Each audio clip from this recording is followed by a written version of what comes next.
Governance Committee. And welcome to everybody who's joining us from the public, because it's being live streamed. Do we have any apologies first of all?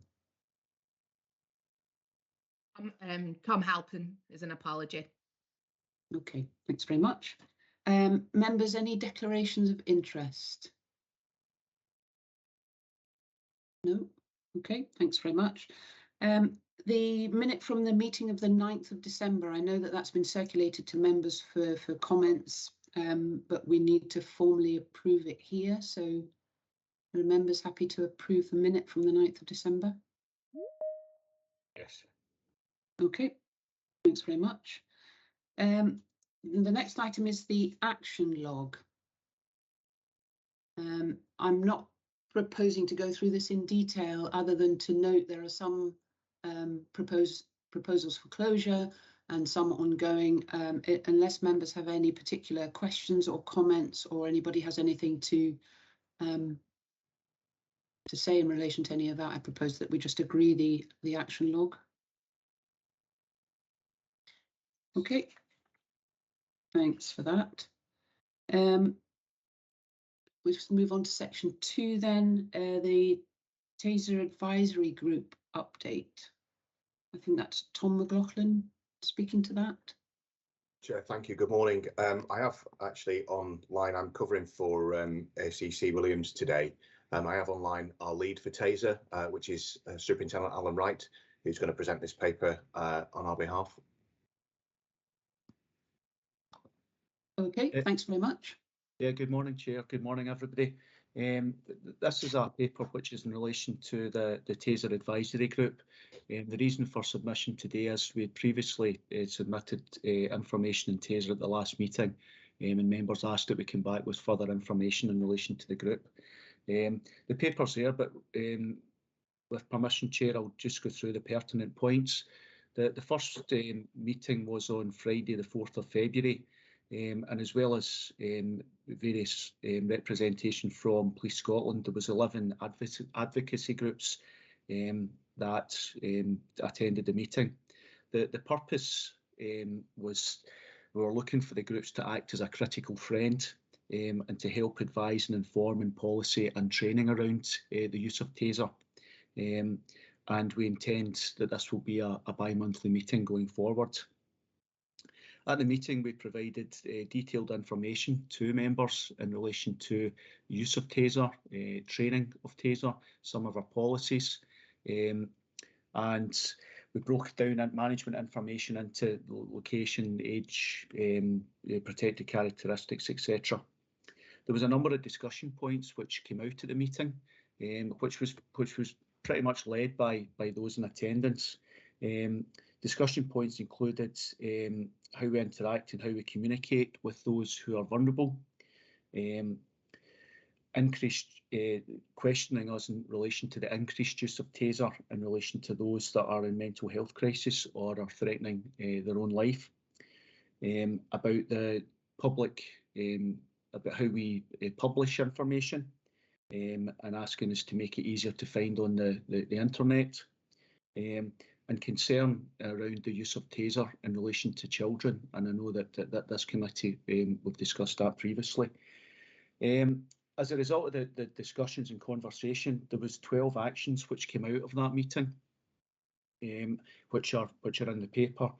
But in summary, a lot in relation to, excuse me, improved communication, training, and the development of a child-specific impact assessment. And at future meetings, we'll look at how we try and develop that.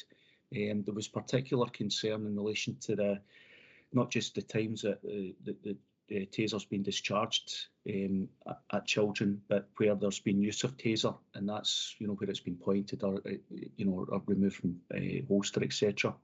And slight concern that whilst there's attention given immediately post-incident, there may be instances where 1 month, 2 months, 3 months down the line, that there may be an adverse mental effect of that incident. And the advocacy groups really challenging us to say, what are we doing to try and better understand that, So that's work that we will try and commission as we go forward. In terms of the training in particular, we've invited those that attended the first group to come along and view the training throughout May. As you know, we are running regular courses at the moment, and the purpose of that is to try and provide reassurance that taser training is far more than just about the use of the device itself. It's more about tactical communication skills, de-escalation skills, and about officers trying to understand that that we are dealing with people who are vulnerable and they have specific needs, and we need to try and identify these needs, because the faster that we identify that vulnerability, then there's a better chance that we may, that we can consider other tactical options or different types of skills. So we will run that chair through April, and then we'll have the wider meeting back in May, where we'll obviously progress the actions and take any feedback in relation to what members have seen in the training sessions. That's all I was going to say on the paper, Chair. It's there for members to review, but happy obviously to take any questions or comments or concerns that you or anybody else in the meeting has. Thanks, Alan, that's really helpful. So I have Katrina and then Alistair. Yes, thanks very much. Oh, I've got terrible feedback. Are you getting it too? Okay. Thank you. Yeah, it's a really interesting paper, and it's really appreciating the work that's going into the consultations, especially with these organisations. I just wanted to check with you from what you said. Is there a firm commitment to assessing the longer term emotional or mental impact of the use of tasers on vulnerable people, including people with disabilities, for example, and children? Is that a firm commitment? Yes, it's one of the, as I say, it's one of the actions that it's just about how we try and develop that, whether it's academic research, whether there's already been research done elsewhere in the UK or across the world. So it's the mechanism of how we deliver it, but there's a commitment to try and understand, what the impact is. It's just, as I say, how we get to that point. That's what we'll discuss further. And then presumably the action that would need to be taken after you gather that information? Yeah, well, that will all feed into our equality and human rights impact assessment, which is really the purpose of why we're doing this, to make sure that we fully understand it, but also those that represent vulnerable groups have the ability to advise us in terms of the use of the device. Okay, thank you. I think that's really helpful. It would be really good to see that work when it's done. That, in time, I'm not sure how you're going to commission it, but however you do, and when it's complete, it would be really interesting to see, I think, for the committee. So thanks very much for that. Alistair. Yeah, thanks very much for that paper, Alan. I found it really useful, and what I want to say is I really welcome NTAG. I think this is broadly in line with the approach and the memorandum of understanding and that engagement. I think you said there was 11 advocacy groups involved. So this I think is something extremely positive, and I really welcome it. The question I have, and I'm sure you're going to confirm this, but there's a lot of work going on at a UK level. And you've got the National Stakeholder Advisory Group, which understandably has a focus on what's going on in England and Wales. But there's a lot of lessons to be learned there. So these are going to still continue to feature, and we're still going to play a part in that from a Scottish perspective. Yeah, I knew you'd be nodding on that one. But I just wanted to make sure that was right.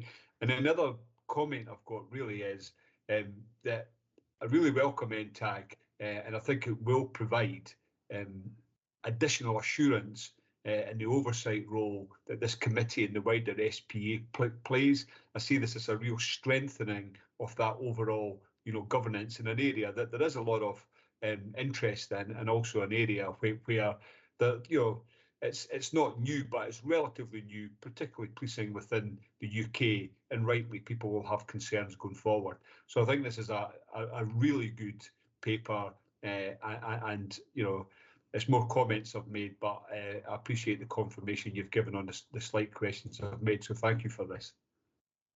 Thanks very much for that. Okay, thanks for that. Are there any other questions, comments, follow up? Okay, are we happy to note the paper then? And thanks very much. I mean, I would agree with Alistair. It's very comprehensive and it's much appreciated for us to see all of that detail. So thank you for that. Yeah. Okay, can we move on to the next paper then? And that's the body worn video update.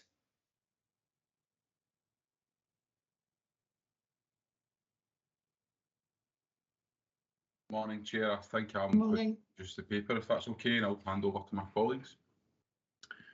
So, thanks for everyone's time today. So we've brought today an update on body worn video, obviously, which was rolled out recently, and we've got a number of items in the paper to take the members through, and a number of products obviously being shared ahead of time. I'll hand over to Ian, if that's okay, to take us through the paper, and we'll take questions as well. Thank you. Yep, thanks, Ian. Thank you for that. Thank you, Chair. The paper before you today covering 4 points. First of all, with regards to the rollout to armed policing.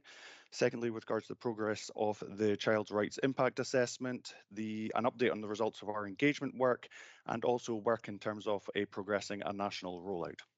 So firstly, just by way of introduction, as you'll be aware, our project for body-worn video introduced January 2021, and that was specifically at that time about equipping armed policing with body-worn video devices. I'm pleased to say by October 21, we had introduced the solution to armed policing. We had officers trained and equipped and now using the devices in everyday policing. Solution is working effectively. Footage is being recorded in line with the code of practice, non-evidential footage deleted after the 31-day period, and it's being used in line with the rules that we had set out following previous engagement. I'm pleased to say that feedback from the PERC has been very positive in the short time that body-worn video has been used. There's already clear benefits to support them with their investigations, and it's clearly supported them and in terms of the timeous investigations that they are carrying out. We continue to work with them in terms of streamlining processes, particularly with regards to the sharing of footage with that, but certainly it's working well in that regard. In terms of the Child's Rights Impact Assessment, I can confirm that's been drafted and we're now ready to move on to the next stage of engagement. We're working with our Safer Communities colleagues in that regard. They already have a number of CRIA assessments that are in flight, shall we say, but they're certainly supporting us with the development and drafting of our one. So certainly our plans for that next are around about engagement, and we will look forward to sharing the finalised version of that once that has passed through that process. In terms of the update on the body-worn video consultation, just to talk through the timeline for that, initially we carried out the 3-week consultation for body-worn video ahead of the introduction to armed policing. Thereafter, in the 1st of June 21, we launched the full public consultation with regards equipping staff and officers in other roles across Scotland. And as part of that, we included the online questionnaire, focus groups, and carried out a number of interviews. Not surprisingly, there's been huge interest and a really good response from the public and other organisations. And the engagement itself has actually helped in terms of actually giving us insights to other areas of policing as a whole. And I would refer members to the full insight pack, which is as attached to this paper. And particularly call out, as requested by the authority, we really push the focus groups, particularly to include young people and gather information from them. Yeah.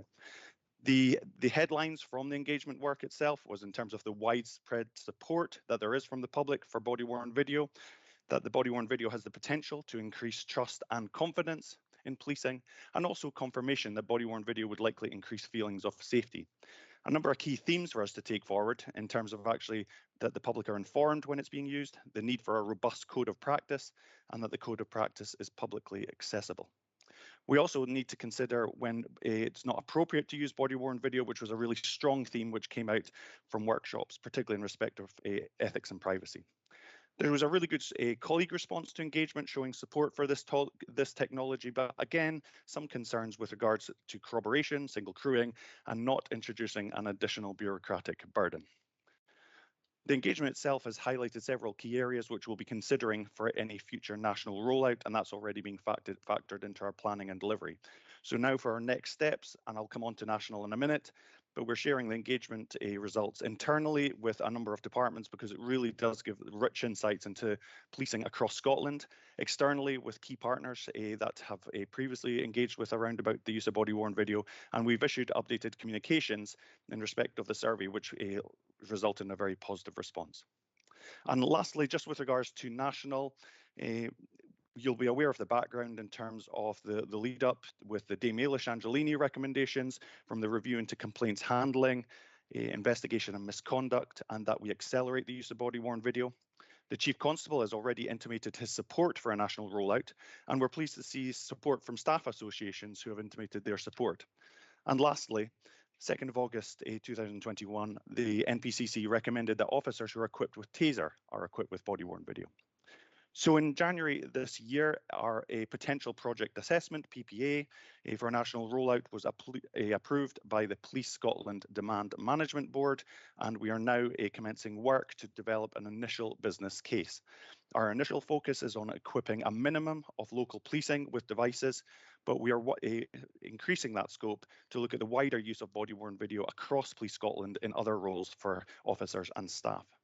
We've got a lot of experience from armed policing as to what is required, and there's reference there to the products that would be considered, but we are already making contact with other policing organisations across the UK to learn from their experiences. We recognise in terms of a national rollout the size and dependencies for a project of this size, and that it will require careful planning, for which reason we are putting down a timescale for implementation that estimated at up to 24 months. But we really need to call out the dependencies, which really pulls into that timescales. We have obviously got an ICT infrastructure, and we really need to make sure, which is a learning from other forces, that our ICT infrastructure is actually capable of taking a system and any enhancements that might be needed for that. We have the desk project and the key role that will play with regards to body-worn video solution, but as well as a number of stakeholders, and fundamentally making sure that any solution that we introduce is going to support investigations and ultimately procedures with court. So with public support, we can begin this work to introduce a body-worn video solution, which will support officers and staff across Police Scotland, and we'll very much look forward to keeping the authority updated in our progress. Thank you for your time. Ian, thank you very much. A very detailed report and really helpful. I'll open it up for questions in a minute, but really I just wanted to make one observation, which was around the process of engagement, which I think has been, incredibly detailed and thorough, and I think, has borne fruit in terms of the positive response and reception of this piece of work. I've got a couple of particular questions, but I'll open it up first. Katrina?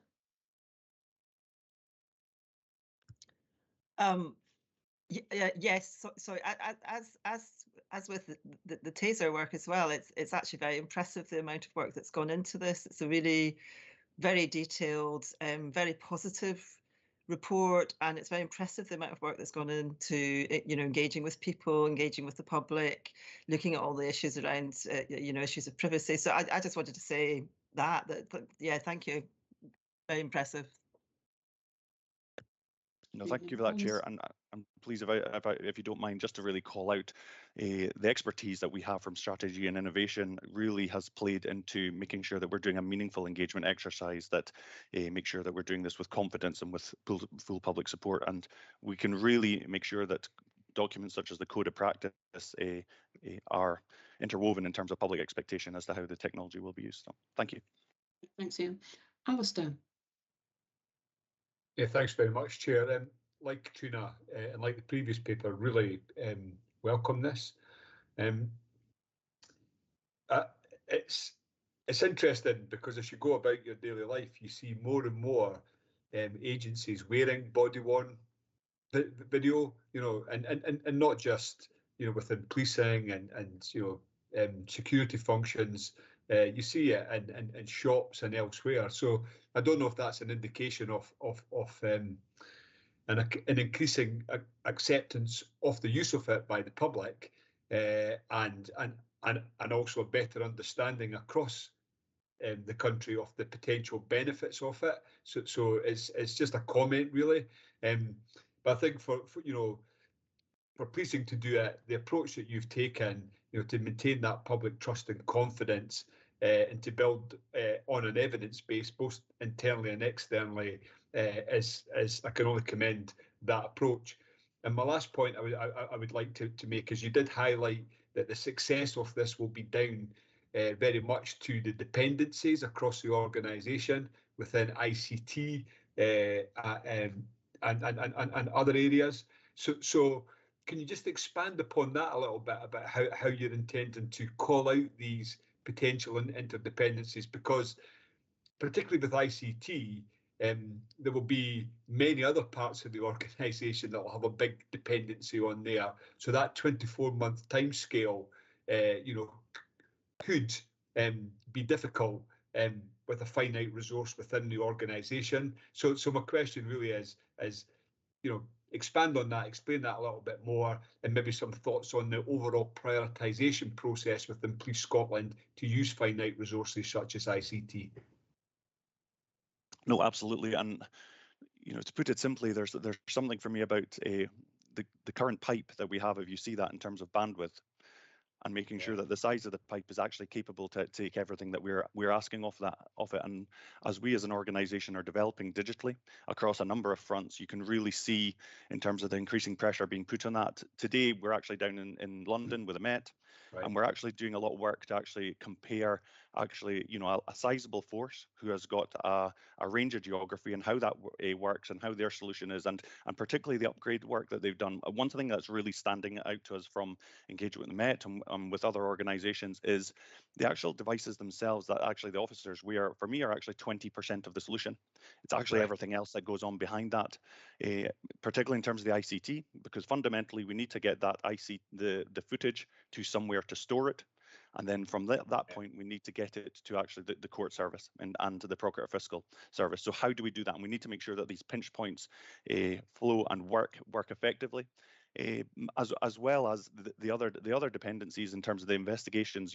We really want to make sure that this is going to improve and enhance the investigations that are being carried out. So it's not only in terms of desk and Crown Office, but actually the frontline investigators working through step by step in terms of actually how and when they would use body-worn video to make sure that we have that all covered. And from other force experience, that has been something that they recognise as gaps in terms of the preparation that they've done and are recommending to concentrate on. Because buying the technology, fundamentally, a lot of the cameras, are recording visual and audio data, but it's actually how we use that thereafter is key to that and that dependency. So no, we are very much already tied in with our colleagues in desk, and we'll be leaning in closer as over the coming weeks and months, and something they're aware of. Yeah, I mean that's really helpful to get that wider explanation, and I'll hold that 20% the solution is behind the cameras. I think that is a really powerful thing for everybody to understand, in your explanation of what makes us successful as what we will look for in the future. So thank you very much for that. I've got Andrew and Tim wanting to come in as well. So Andrew. Thanks, Chair. Just to build on that point, so from a pure delivery perspective, we'll go through the usual phases of design, deliver, and then lifetime management. And the digital division side of things obviously is key to all of that. And I think a combination of ring-fenced resource as well as proper forecasting and planning will make sure that obviously delivery is protected. Obviously it is a very buoyant market at the moment, and we're obviously always combating that, and that's something that is a risk in any change project, but particularly in this one, given the reliance on other projects or synergies between projects, there's also dependencies as well.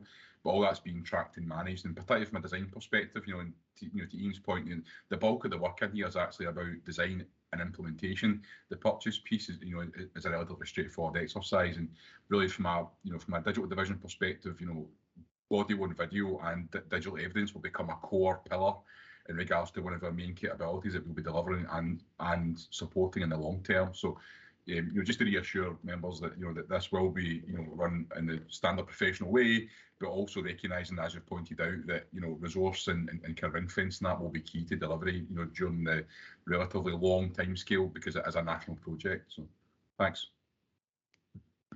Tim. Yeah, thank you, Chair. It was just to I suppose, endorse Ian's position from someone who had to oversee the rollout of body-worn video in Northern Ireland. Exactly that is what our experience was, which was we successfully rolled out the product, and then we were left burning off in excess of 6,000 discs a year at about 15 to 20 minutes each in order to manually transport those discs to the prosecution service, who then had to get new types of DVD players, and the courts couldn't do. So to me, absolutely the end-to-end solution, and thinking about the overall pressures of digital evidence, we were doing this at the same time as the massive increase in other forms of digital evidence. So this is where the desk project is fundamental to running alongside body-worn video, because that is the most efficient way to get the end-to-end solution. And I think it can be frustrating for folks a little around the pace of delivery, but I think the benefit at the end, certainly from my experience, is much greater. Again, really positive, really detailed report, lots of engagement.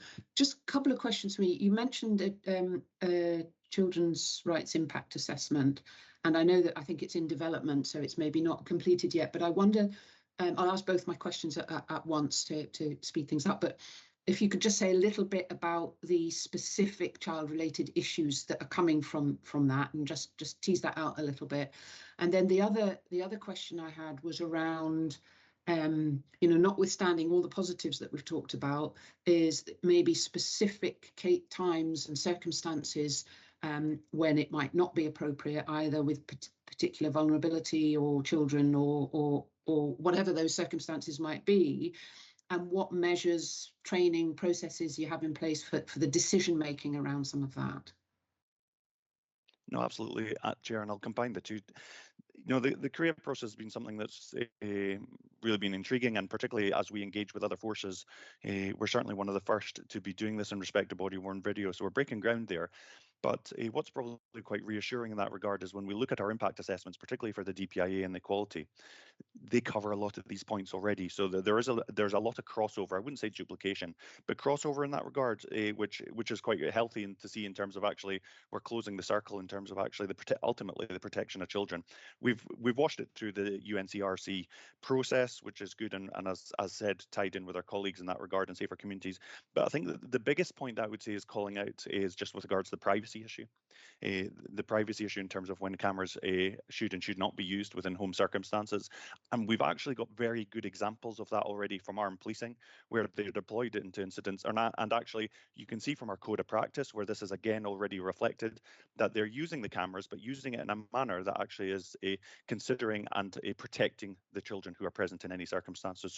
So really, really good work with that, and actually really good decision making by our armed policing colleagues who are intelligently thinking in terms of the use of the body-worn video, how the use of body-worn video cameras are justified, but actually at the same time protecting those who are present. But as well, the other factor that I would say is really standing out from the CREA process is in terms of the benefits to body-worn video, particularly when it comes to the protection of children and the strengths that come from that, which is something that we will really look to write in and mature. But no, I look forward to sharing that with you when it's in a more mature stage, but certainly making good progress in that regard. And just wider with regards to the vulnerability piece, no, absolutely, this is something that is already written into our code of practice. It's already a clear in there, but what's clear is in terms of our code of practice for armed policing, as strong and robust as that is, and I say that having recently attended the NPCC meetings with regards to body-worn video, our code of practice does not require amendment. It's I would say in a very good state, but we need to continue to build on that, and particularly as we consider the wider use of body-worn video across Police Scotland to make sure that it's match fit. So certainly pleased in terms of how it stands just now. Thank you. Thanks, Ian, and thanks to all of your colleagues for the report, but more importantly for the work that's gone on behind it. So a really impressive piece of work.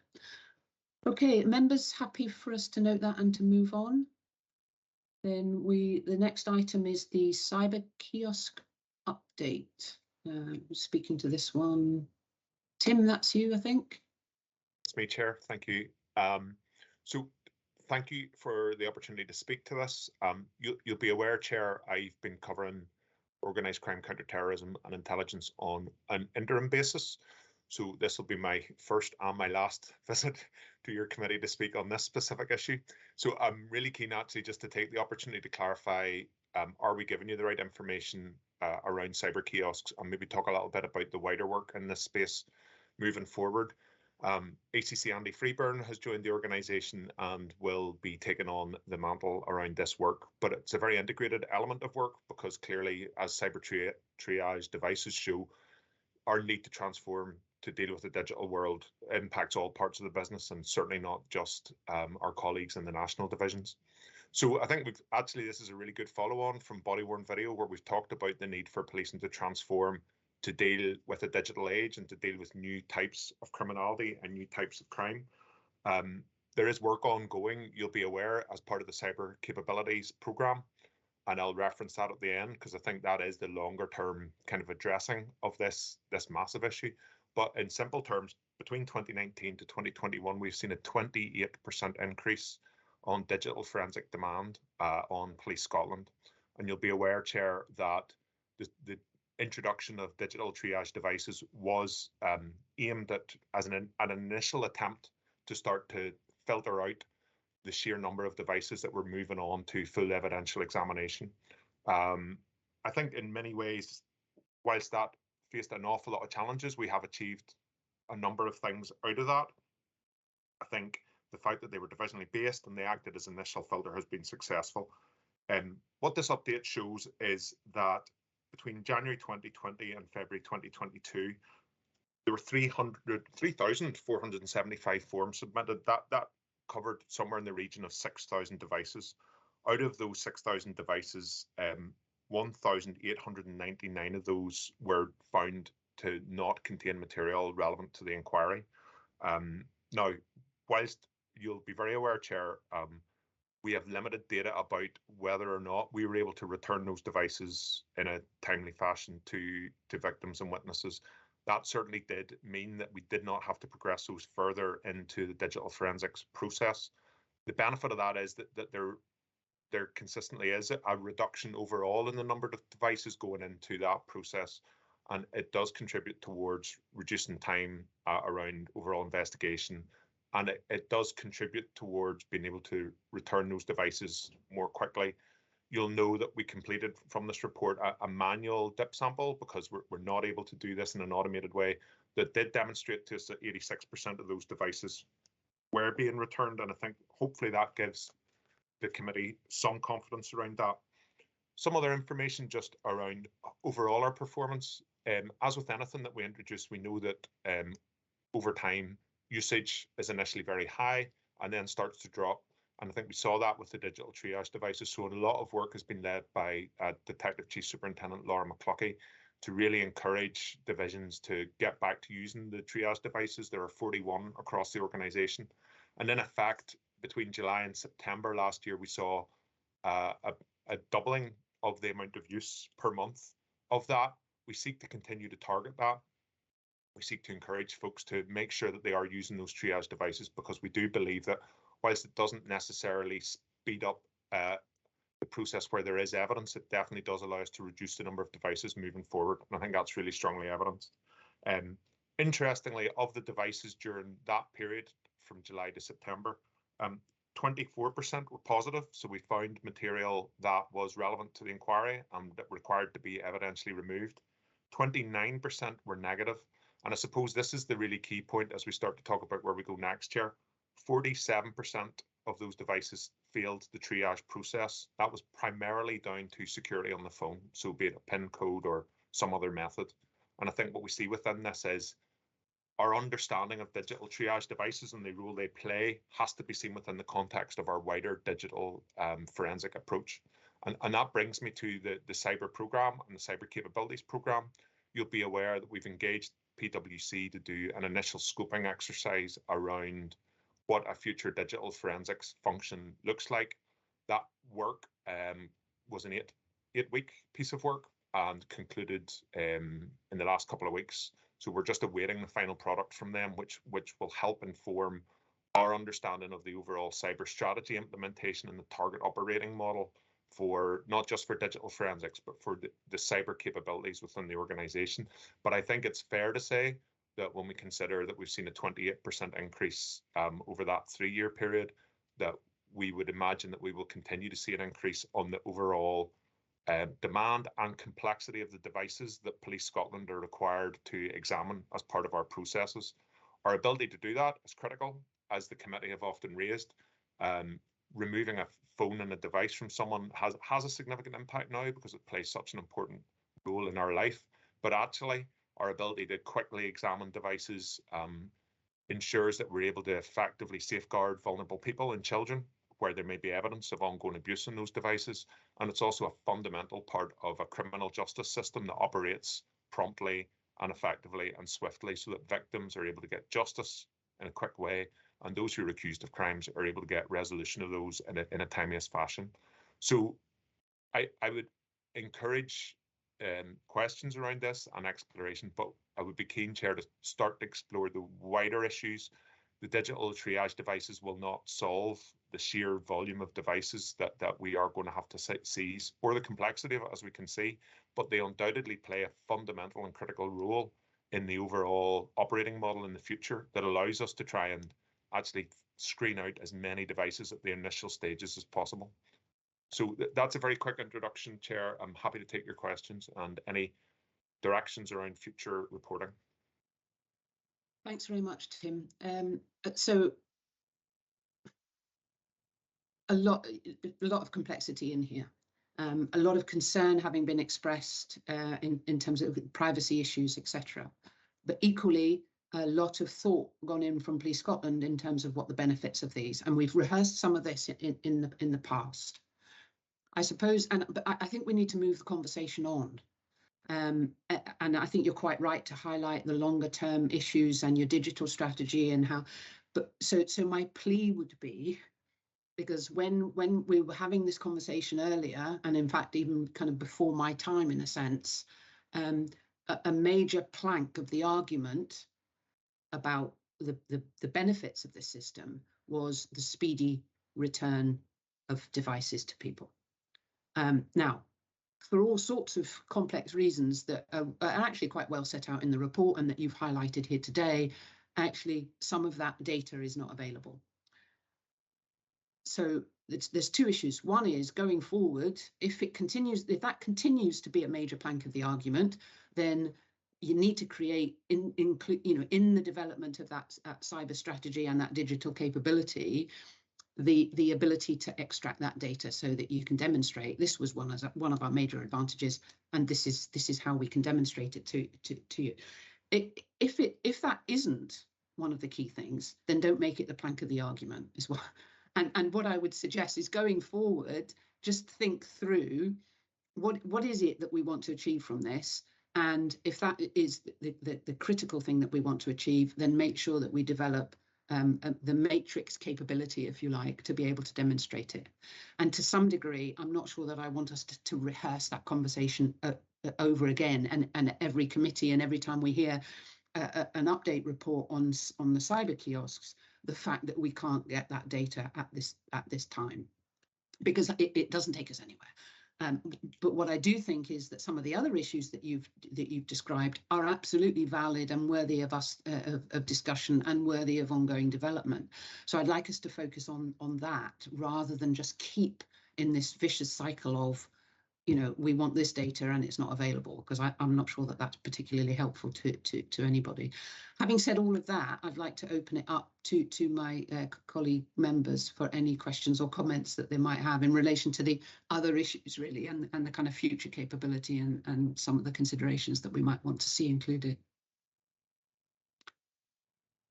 Alistair.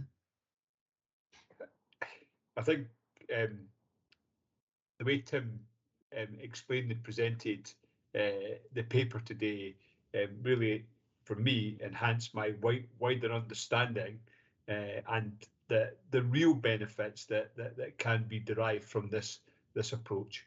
And I agree with you totally, Chair, that we have to, we do take some assurance, from the dip sample, the manual count, that there has been an improvement in turnaround times. And if we can baseline that, because I think in August of this year, you'll be able to automate the turnaround times for devices. If we can baseline it, good. If we can, well, we can, but we can baseline it from August and see how it's maintained or improved going forward. So what my ask would be going forward is those real benefits, Tim, that you have outlined to us today.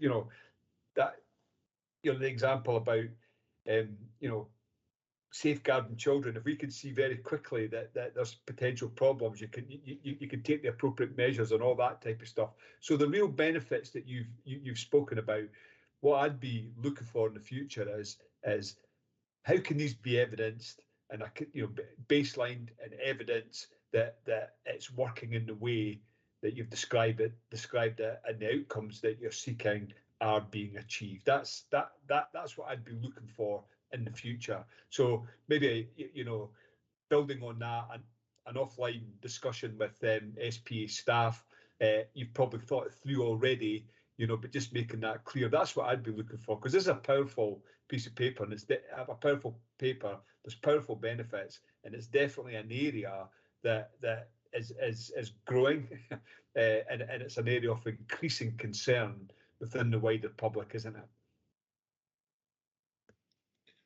Yes, thank you. I mean, I think, you know, I think firstly to the chair's point, I think that this is an opportunity to take our learning from this. So I accept, and haven't had a chance to review all the papers, there is a difference between us being able to evidence that we are able to complete digital examination of a device much quicker than we used to be able to when it's negative, which we can evidence, and I think that's clear from the data we're able to provide. And the wider question of, are we able to return that device in a more timely fashion, which requires other systems and other data, which it's very difficult for us to measure now. And I think that's a really good challenge around, you know, how we measure our benefits and how we ensure that what we commit to deliver as a benefit matches up with the data we can access. And I got that is good learning for us as an organisation. Notwithstanding that, I think that it is absolutely clear that those principles remain at the heart of the cyber capabilities work now moving forward. And I think we will have an opportunity as that work matures, which it is maturing and at a really rapid pace, I have to say, to have those conversations with yourselves about what it is we're seeking to achieve. I think I'm quite clear, having had the opportunity to work with PwC, that we absolutely have to commit to ensuring that we are able to provide effective prompt examination of devices, particularly against threat, harm and risk, that ensures that we minimize impact on victims, witnesses and suspects, and that we ensure a prompt and speedy criminal justice process, and that we ensure that we can enact our safeguarding responsibilities in a prompt and a reassuring fashion, and that overall in doing that we're able to maintain confidence from the public. As our networks and as our systems on a corporate basis mature, as we start to move, you know, with cause towards single systems, an awful lot of this data measurement becomes easier. But I think we will see, as we try to understand the current digital forensics kind of landscape within Police Scotland, probably a very similar story to what we've seen before. Multiple different approaches on different systems, and the need to start to invest in some of that infrastructure that we talked about around body-worn video. So, and I think looking into that, the digital triage devices will play a really important frontline role in seeking to reduce the devices that proceed on into the backlogs. But I think the opportunity, Chair, is to bring that back on a wider landscape and have a broader conversation with you about the challenges that we're going to face about resourcing and funding this, because it will be a significant resource requirement, I imagine, if we're going to try and keep up with, and if we assume, and I don't think there's any reason not to assume, that demand will continue to increase. Complexity will certainly continue to increase. So now we're not just examining devices, we're understanding that a device which used to be a phone is just one device. We're now having to look at cars and other Internet of Thing enabled devices and understand how we can examine those and what they can tell us. And secondly, increasingly, and a number of you will understand this better than me, these devices are simply a way into data held on the cloud, which is separate from the device itself. So, you know, our understanding and appreciation of what a modern police service requires to protect and defend our communities from threats that occur in the digital space is maturing. It is a challenge, I think, that the whole of UK policing face. It's actually one that I think as Police Scotland, we're in a really good place to take forward. But I do welcome the opportunity, I think, Chair, to start to broaden out that discussion. But I just don't want to lose sight of the fact that for very good and understandable reasons, it is important that we continue to reassure you about the digital triage devices. I think that's really helpful, and I'm really looking forward to getting into the discussions about that future landscape and the complexity of it, and how Police Scotland tackles that, both in terms of, you know, resource ability and capability and resource deployment and prioritisation and so on, and to include in that. You know, we've had several examples today of incredibly detailed engagement and very open, transparent discussion with focus groups and interest groups and stakeholders. And I think that is, you know, that's kind of world leading in terms of that engagement process. And hopefully, you know, you'll apply that to this really critical area of work as well, because I think we would all benefit from that. So I'm really looking forward to getting into that, rather than this, as I say, this rehearsal of one issue, which really doesn't advance the argument. So on that basis, are there any other kind of questions or comments from colleagues? So Tim, thanks very much for the report and for your presentation of the report and of the wider issues, which I think have been really, really helpful. So appreciate that. Can we move on then to 2.4.1, which is the drones downlink and service update? Chair, thank you. Tom McLaughlin again on behalf of ACC Williams, and we've got two papers to present to you this morning. The first one is in relation to the drones downlink that I know the authority have taken some interest in, and a service update in relation to that. And then that leads us nicely on to providing an update in relation to the replacement drones fleet with advances in technology moving at pace. And as we've heard earlier on around body-worn devices, we're now looking at kind of developing our drone technology in order to support kind of wider policing across Scotland. What I'll do, Chair, if it's okay, I'll bring in Superintendent Craig Smith, who'll give us a fairly comprehensive update in relation to both of those topics, and happy to take questions as and when required. Great, thanks, Tom. Great. Thank you. Yeah, morning, Chair, thank you. So I'll just provide a brief overview of the paper that's been submitted. And what I would say just before that is we'd be more than happy to facilitate any demonstration of the technology, if that was interest to members at a future date as well. So we've now procured the downlink system for the drones, which in essence enables live footage from the drone to be streamed to any combination of a area control room, police network computer, or to a police mobile device, all via secure 4G network. And this has been approved by our internal information security officer, ensuring that the security standards and requirements are all fully met. In terms of the use of drones at COP26, I believe, Chair, that ACC Williams had intimated to you previously that this would be a consideration during the policing operation of the conference, in the event that there was an operational requirement to do so.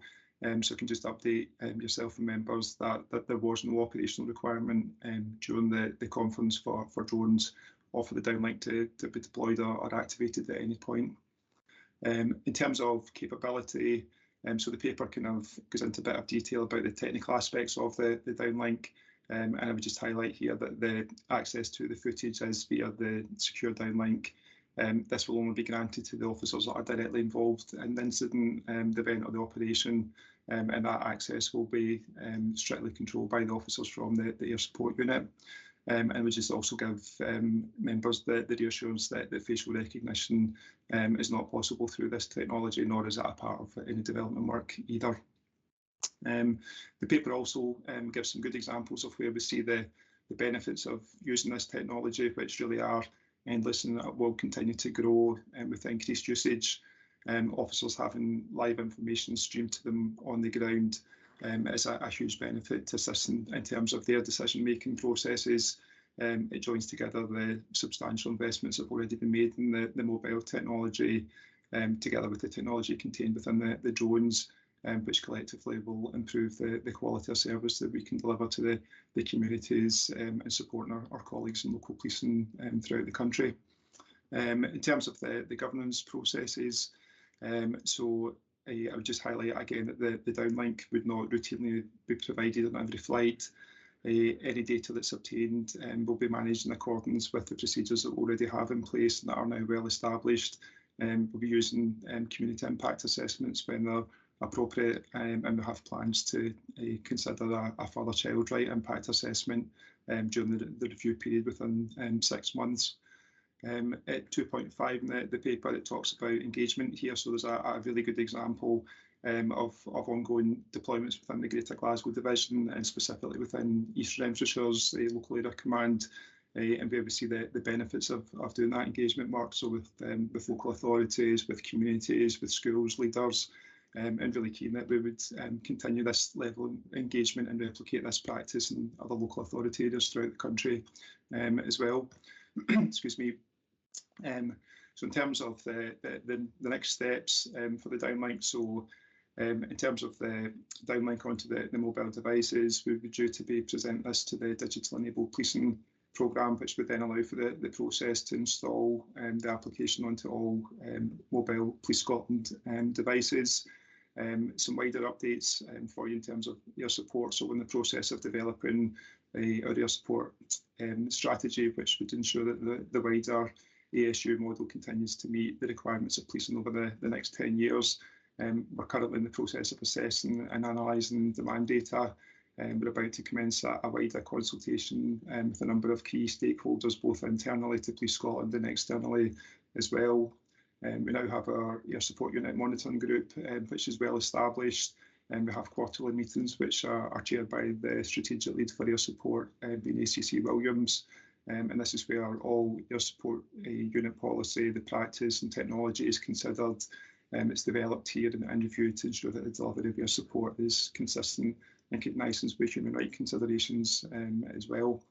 And then just finally, just to kind of highlight around the environmental implications of the use of drones. So we see this has been really positive, the continued increase in the use of police drones at incidents, events and operations as an alternative to the police helicopter when appropriate.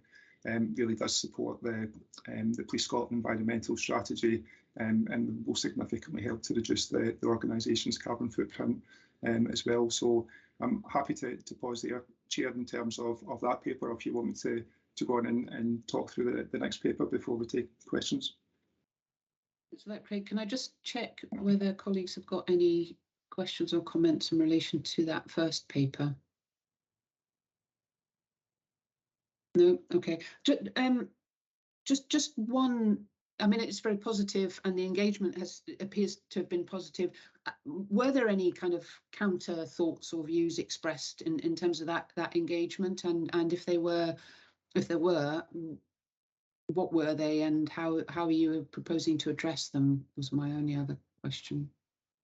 Yep. So specifically in terms of negative, there's certainly nothing that I'm aware of. I've got Inspector Nick White, who's on the call as well, who's been really actively involved in a lot of this work. So with your permission, could bring Nick in to answer that in a bit more detail for you. Yes, please, if you wouldn't mind, Nick. Thank you. Yeah, thanks, Chair members. Yeah, it was myself and my team who carried out the engagement within East Rent. Specifically, the drone has been very well used in that council area, and certainly when I presented the concept to elected members, youth leaders, it was really positively well received, and certainly we didn't have any negative feedback. There was a lot of discussion around privacy, ethics and partnership working, which was all really healthy and good, and really lays us kind of foundations for us to sort of extend that beyond that council, but also continue that engagement in that area. So essentially the feedback has been really positive. That's great, thanks very much for that. Can we move on to the next paper then, the related one? Craig, do you want to pick that up as well? Yeah, that's absolutely fine. So again, just give an overview in terms of the replacement of our current fleet, and also just the exchange offers for one of the older aircraft that we've had since 2018. So our current fleet comprises of 2 models of drone, both of which are manufactured by DJI. We've got the Phantom 4, which is primarily used for training and image tasking, and the M210, which is our operationally focused drone. We've been notified by the manufacturer that the M210 will no longer be supported as of January past this year, although the platform still can be used operationally, but the batteries are beginning to degrade and there'll be minimal replacement capability for this making model moving forward. The Phantom 4 are now no longer supported by the manufacturer, so in essence they are now obsolete. So through the Air Support Unit Monitoring Group, which I spoke about just previously, their approval has been given for us to replace the Phantom 4 drones with a modern equivalent, that being the DJI Mavic Mini drone, where this model will now become the primary training drone for us. In terms of the paper, we talk about the technical impact of the M210 platform now not being supported and what that means for us, and the manufacturer have now produced the updated version of this drone being the DJI M300.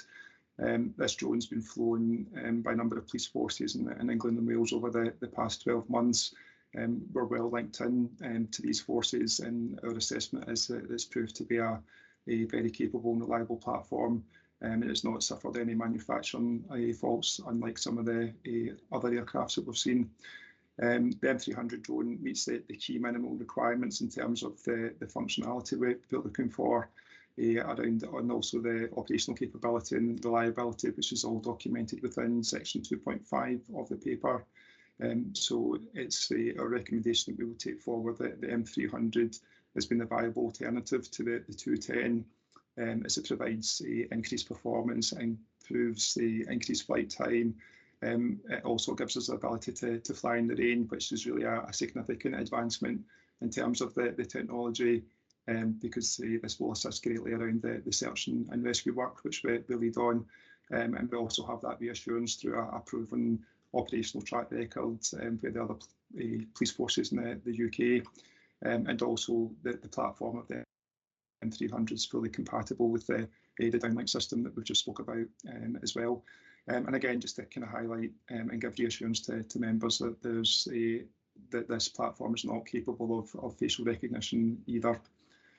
So we would require 4 DJI M300s to replace the 210 models, and once they were purchased, we would look to use to withdraw the M210s from operational use and use them for more training. In terms of the Wind update, so members may remember around that this was first purchased in 2018.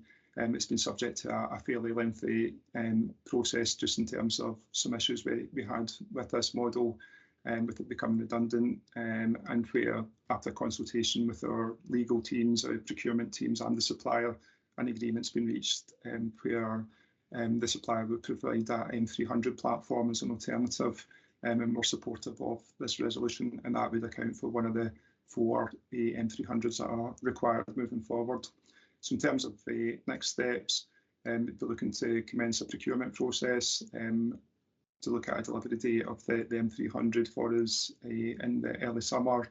We'd be looking to update the Code of Practice for the drones, our Equality and Human Rights Impact Assessment and Data Protection Impact Assessment would all be updated to reflect that change.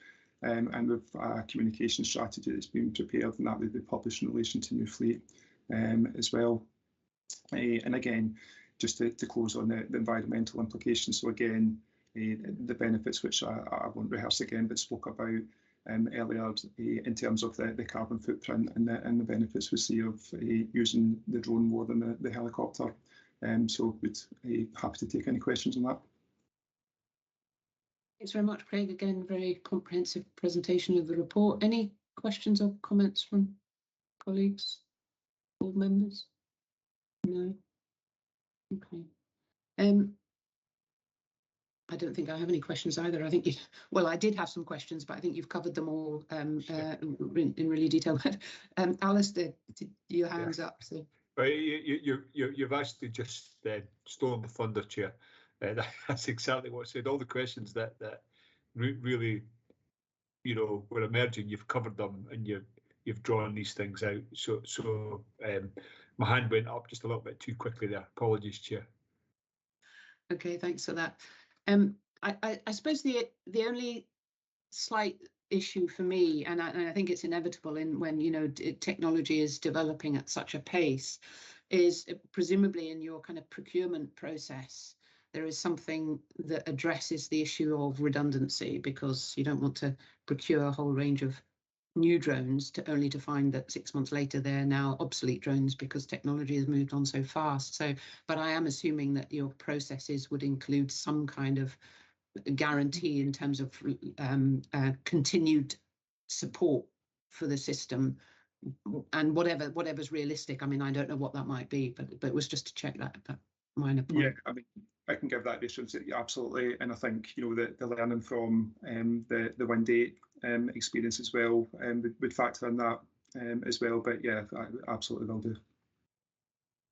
Chair, just to give you some kind of comfort, it is an area that we have explored, and redundancy of technology is an ever increasing burden on policing. Is that the technology of all technology kind of supporting law enforcement is increasing at pace, and very quickly technology becomes obsolete. But we're working very closely with colleagues down in England and Wales as well, and the M300 does provide us with the very best capability around drone technology, and the longevity we estimate will probably be about 3 to 5 years before we have to look at replacements moving forward.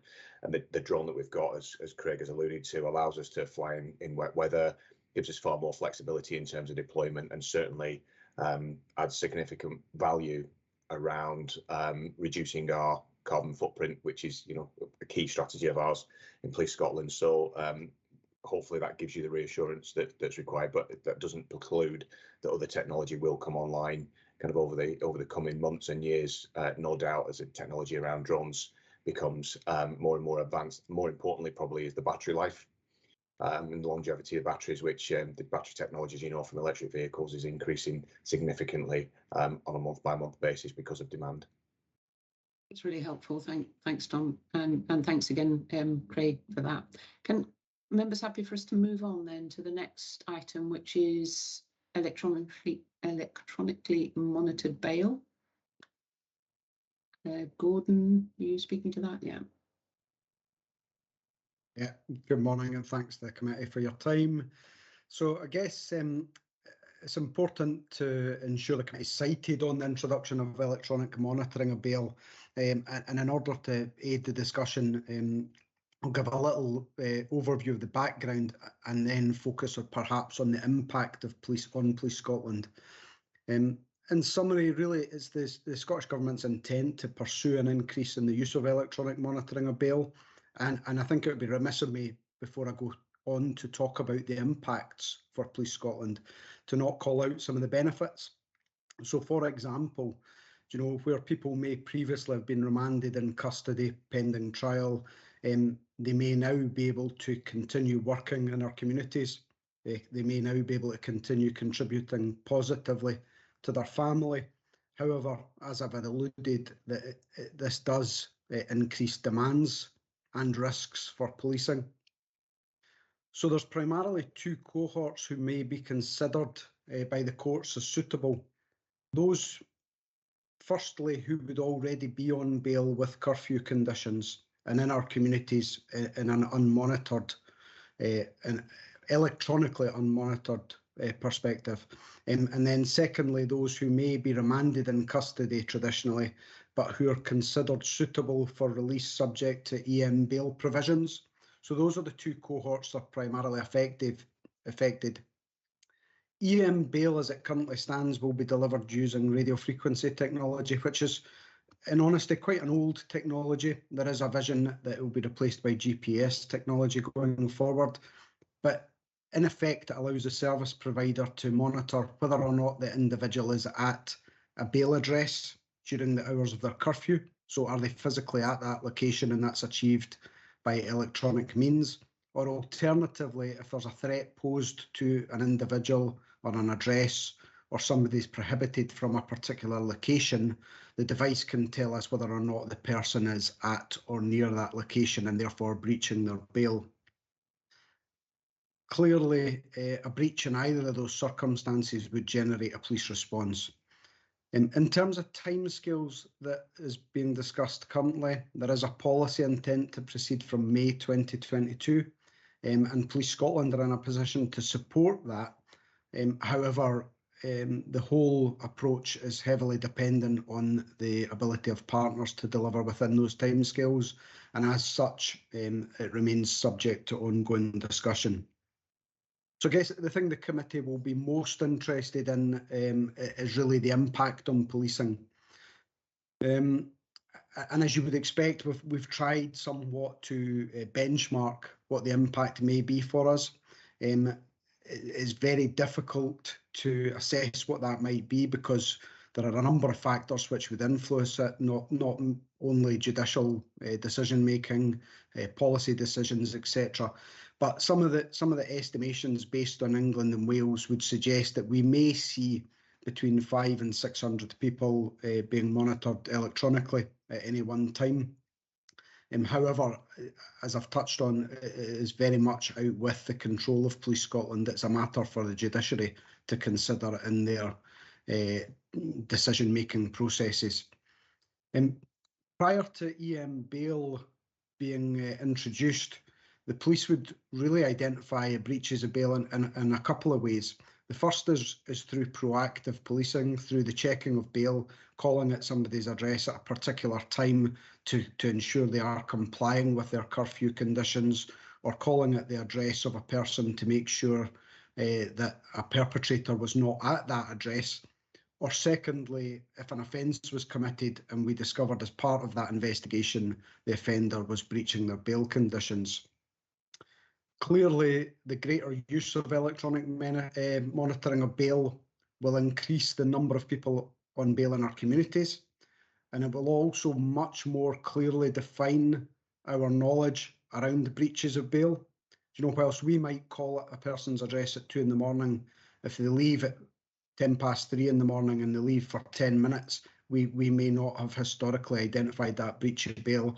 Electronic monitoring will significantly increase our ability to identify breaches of bail, and as such, it will increase the demand on police, and as such, it may increase or is likely to increase the risk to the police service in terms of culpability. It is a positive thing. I think in general terms, it will increase the demand, and the three areas primarily that it will increase demand are already under pressure in terms of the broader sense of modern demands. So those are our Contact Command and Control Division, because there will be a requirement for the service provider to contact the police and notify us of the breach of bail or suspected breach of bail. The second is local policing, who will be expected to respond to any suspected breaches of bails and thereafter investigate it, establish if there is corroboration of an offence, take a person into custody thereafter, obviously provide support to victims and witnesses, etc. So that is an increased demand that we do not currently routinely see.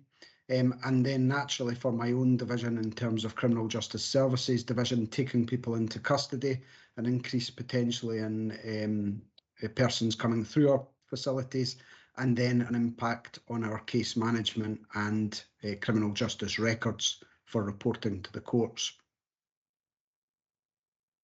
I think just in conclusion, Chair, you know, we are supportive as a division and as an organisation, but I think it's important for the committee to be aware that there are some potentially significant resource implications and financial implications as a result in the service. There will also be potential for increased organisational risk, and the example I provide is, you know, where we are notified of a breach of bail, we respond, but we're not quick enough to prevent an offence occurring. You know, there will be a public expectation that we're able to respond immediately, but that will naturally have to be subject to assessment, a Thrive assessment, based on the unique circumstances of every individual report. But when it is implemented, we will review it regularly to work with partners to make it as effective as possible. As I say, it's simply to bring the matter to the attention of the committee to ensure that you're fully cited. I am happy to take any questions. Thanks very much. I've got a number of kind of thoughts and questions, but I'll open it up first to my colleagues. Alistair. Yeah, thanks. Again, another excellent paper and very well explained. First of all, it's just for my knowledge. So everybody that gets granted bail will be electronically monitored, or is it only certain categories that will be electronically monitored? Yeah, it's a good question. So I think it's really for the judiciary to decide. They may make the decision that everybody, but I think it would be unlikely because, you know, there will be resource implications for all services. So I think it's probably those that would receive curfews were the most likely, and therefore it would give us a more accurate measure of whether or not they're complying, or those that are on the cusp of remand. Do you know that perhaps the judiciary are thinking they may have likely remanded them, but in this instance they will grant electronic monitoring of bail. So I don't think it would be routine. Right. Okay. And you know, you've obviously, you know, looked for comparisons in parts of the UK where the use of these systems are already in place, and you know, you're projecting your demand, etc. and that. Is from those discussions, is it a case that people are much more compliant with their bail conditions because, you know, now that they're being monitored 24/7, whereas previously they could take a chance? So are you likely to perhaps see a reduction in demand because people think, well, you know, I'll be found out? In honesty, I don't foresee it being a reduction in demand, because if I can explain it in simple terms, what we have just now is a known unknown. So we know that people are breaching bail because we detect people, but we don't know to what scale it is occurring, because we simply can't monitor everybody 24/7. What we'll have in the future is a known, because electronic monitoring will give us a far more precise indication of the level of breaches. So do I think it will see more compliance? With my 26 years experience in the police and dealing with humans, I'm not sure it will, because people have unique needs and will be tempted to breach it. I think now we will just know more when they breach it. Yeah, and just final question from me, you know, building on this, I mean, as I said, an excellent paper, and you're going to review what the real situation is in Scotland after a suitable period of time, and the areas that you've highlighted that are likely to experience an increase in demand are already areas under pressure, and you were going to talk about C3 in a later paper here today. So that will be a really important piece of work, so that you know, amongst many high priorities, resources matched to the highest priorities in the organisation. So, you know, thank you for that and that forward look as well. Thanks for that, Alistair. Katrina. Yes, I think what I was wanting to ask probably kind of echoes a bit of what Alistair has just said. It's really, I find this really interesting. I think this whole area is really fascinating. And what you've described is, at the moment, it's a known unknown, but going forward, it's going to be more of a known. I picked up on what you said about public perception, that you're always going to, you know, that having this resource means you can immediately respond. So I need to go and look up what is a Thrive assessment, so that I understand what that actually means. But I'm just quite interested in then, what do you think, I mean, what your plans are for ameliorating that public perception? Do you know, have you thought about how you're going to evaluate it, and B, you know, respond to that public perception? Yeah, I think that's my question. Yeah, thanks. Just to save you a little bit of research, so Thrive assessment is that assessment of threat, harm, risk, investigative opportunities, vulnerabilities and engagement that Contact Command and Control Division do on our behalf. And I think in terms of managing expectations of the public, I think it would just be that we default to affirming that assessment is undertaken for every report. I think the challenge for policing, and I talk for my division and perhaps not on behalf of the executive per se, but the challenge is that we will receive an increase in demand. The public have high expectations, but we can't change this policy. This policy has been, we can help inform it and we can influence it perhaps, and we certainly have been involved as part of the discussion, but it's a policy decision for Scottish Government and thereafter implementation by the judiciary, who clearly hold a high degree of independence, and therefore we simply have to live with it and make it as effective as possible.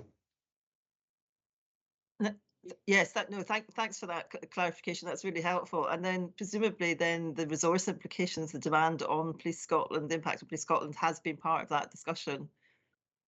Yes, it has been part of the discussion. One of the challenges is simply, as I've outlined, how do you quantify that until we start to apply it? So there is a view that we'll apply this on a local basis before it is rolled out nationally.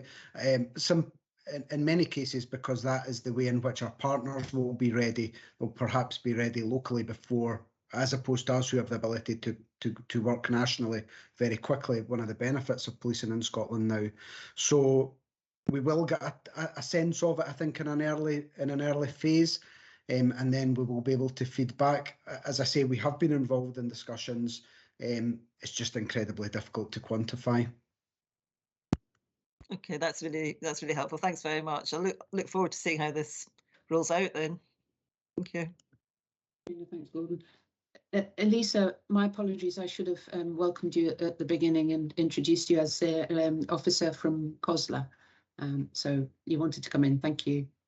Right, thank you, Chair, and good to join the discussion today. Just to say, obviously, Councillor Parry was unable to join the meeting, so I'll just feedback after today. So that was a really interesting paper, and actually our Community Wellbeing Board received a paper on bail and release from custody arrangements and the upcoming bail at the last meeting in March. And obviously electronic monitoring will be part of those potential proposals in the bill. So I don't know, Gordon, if you could give me a bit more kind of information on your engagement with justice social work. It was good to see in the paper that you're talking about, obviously, this being kind of a piece of work that needs to be done in partnership, and it'll be important, to work locally with local authorities and other partners. So I don't know if you could say a bit more on how that's going and how it will continue to kind of be going over the next few months. Yeah, of course. So one of the interdependencies is the ability for criminal justice social work to review the suitability of electronically monitored bail, whether or not the premises are the right place, support mechanisms, etc. Now, I think it's probably important to say that that's not the responsibility of Police Scotland. That is the responsibility of Scottish Government to work with criminal justice social work to ensure that they're in an appropriate place to deliver. But that is one of the interdependencies that will affect where we roll out and when we roll out. As you say, criminal justice, I don't think I'd be betraying any confidences to say that criminal justice social work are also challenging the resource implications on this matter. I think it would be inappropriate for me to say any more than that, but naturally, this affects every part of the criminal justice system, and while there absolutely is an interest in both those who are accused of a crime avoiding remand as well as reducing our remand populations, it does have to be balanced against resource risk and threat to our communities. So it's a complex picture, but just to give you some assurance, whilst it's not our responsibility as a service, Scottish Government are engaging with criminal justice social work, and we have seen evidence of that. Thank you. Thanks for that, Gordon. Just a couple of observations for me, and I suppose it's around. I would, support the notion that actually, if it's safe to do so and it's manageable, it's better for people not to be in prison on remand. And if this helps in that regard, then that's absolutely a positive for all the reasons that you've described in terms of family life and maintaining housing and employment, etc., and all of those really positive things. So I think we shouldn't lose sight of those positives, despite some of the challenges that come with it. My other observation, I suppose, rather than a question, was around the Thrive assessment. And it does pose a risk, but it, in a sense, doesn't pose any more of a risk than any other assessment that Thrive assessment that is done in relation to the degree or the level of call out or the prioritization or so on. So, you know, it's a system that is well supported and trusted, and it should apply equally. So I think we should view that, you know, as part of the system. Albeit that there are always risks, you know, and in a sense, all we can do is mitigate those to the best of our ability. And the other was around the question of demand. And I don't doubt, you know, that it has the potential to increase demand. But in a sense, certainly in relation for those people who might be electronically monitored, where they were on bail subject to curfew, i.e. already in the community, in a sense, it's just become visible demand as opposed to hidden demand. Because as you say, you know, you knock on the door at 2 o'clock in the morning and somebody's there, that's fine. But there are hundreds of other people who may or may not be in breach of those curfews, and you don't know about it. Whereas the electronic monitoring will mean that you are aware of it. So it's visible demand rather than hidden demand. Inevitably, though, visible demand means that you have to respond to it, so it will have an impact on you. And we would hope that for those people in the community subject to curfew who might now be electronically monitored, that is an additional control in terms of their behaviour, an internalisation of that, or an externalisation of those controls. So I suppose all of that is about saying there's an uncertainty around this, and to some degree we will have to wait and see and start to manage. And so my question would be around, have you got a mechanism in place that will allow you to capture that data so that rather than anticipating what that demand is going to be, you'll be really clear about what that demand is going to be, and therefore can consider the resource implications that are associated with it? Yeah, yes, Chair. So in answer to that, our command and control system, an incident will be generated. There will be therefore officer deployment data which can sit behind that, and we'll be able to draw from it. So we will be able to quantify that demand relatively accurately, as accurately as human input and human factors will allow. I just want to specify though, I think I absolutely acknowledge your suggestion about visible demand and hidden demand. For me, this is new demand. Do you know, this is, I think I don't want to mislead the committee. I want to be sure that I'm being clear. I think this is new demand, because you're right, that hidden demand, well, it was just hidden offending, actually. Do you know, it was never demand for us because we never knew about it. Now we will know about it, and it will be new demand, and therefore expectation from the public. And as we all know, that brings with it some risk if a subjective assessment is made, and in the interim an offender goes on to further offend, then the implications for policing on public trust and confidence are well rehearsed in this committee.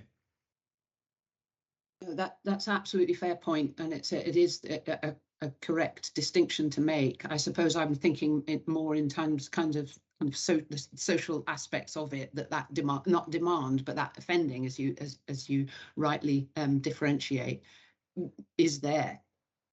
It's just that it doesn't represent a demand because it hasn't been brought to your attention. So that's a fair distinction. So thank you for that. Okay, any other comments, questions? All right, then let's move on. Thanks very much for that, Gordon. That was really, really helpful. Tom, performance reporting. I shall hand straight over to you. Chair, thank you very much. Presenting the Q3 performance report, the period October to December of last year. Board members will have had an opportunity to review the paper, but I really just wanted to draw out a few highlights, which I hope are useful.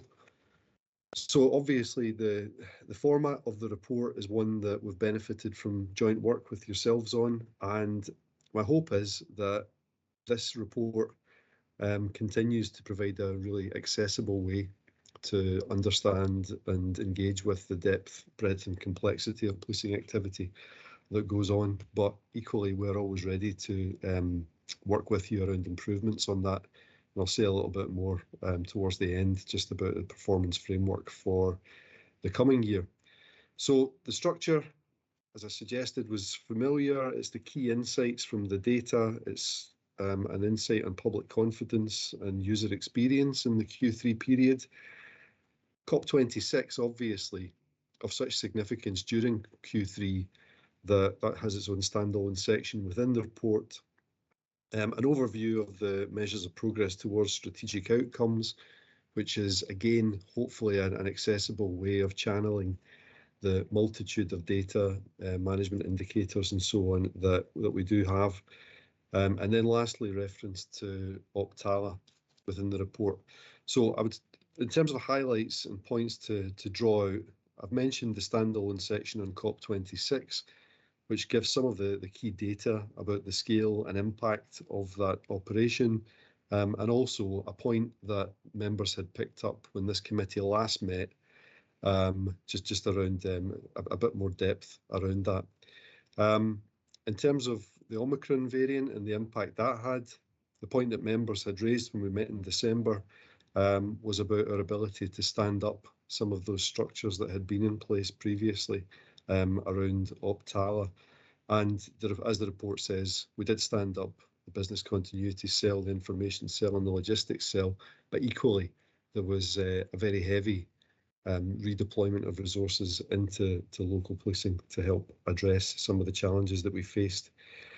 As the report has done in previous iterations, we talk about vulnerability, and we have seen significant increases in some of the demand data around that, around missing persons, around demand coming in from partners.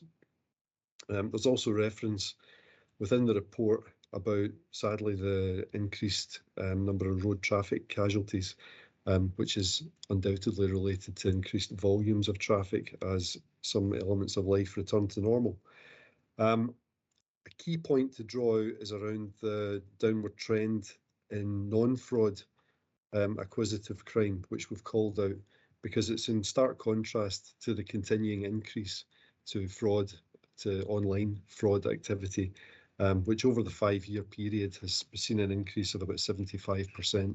So it makes the point about the importance of the investment and the changes that we're looking to make through the cyber strategy.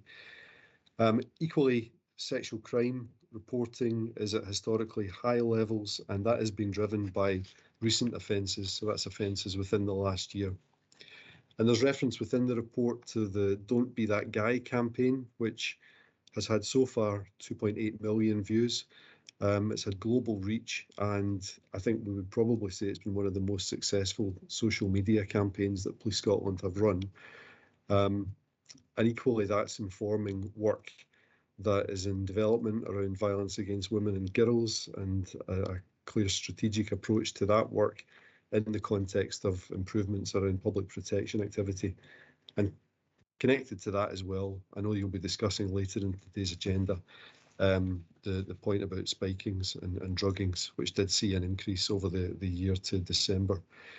Overall recorded crime was down by nearly 8% on the 5-year level, and the suspicion, I suppose, is that the impact of lockdowns, the changes to public behaviour, the impact on the nighttime economy over the latter part of last calendar year had a big impact there.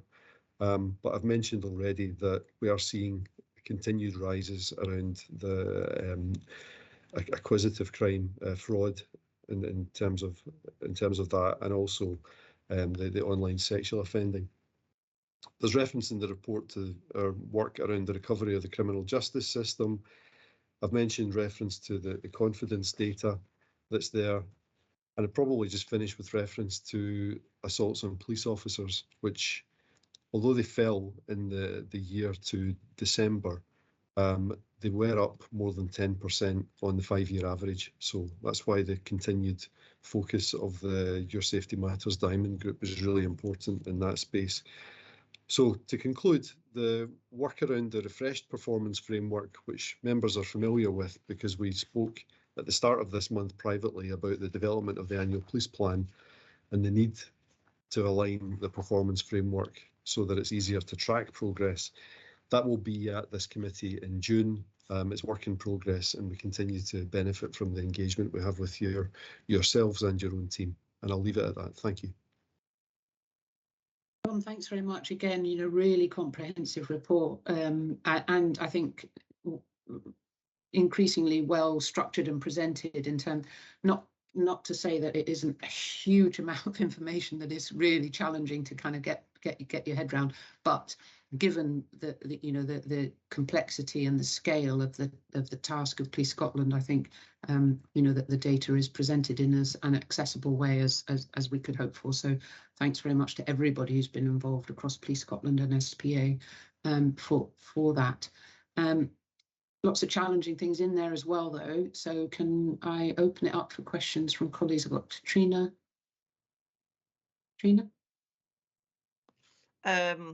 Yeah, it's really, really impressive piece of work. It's a really impressive piece of work on its own right as a report. And it's also, yet again, really bringing to my attention the enormous tasks that are faced by Police Scotland in their kind of daily lives, really. I think there's a couple of things that you sort of mentioned. The Don't Be That Guy campaign, as we've discussed before.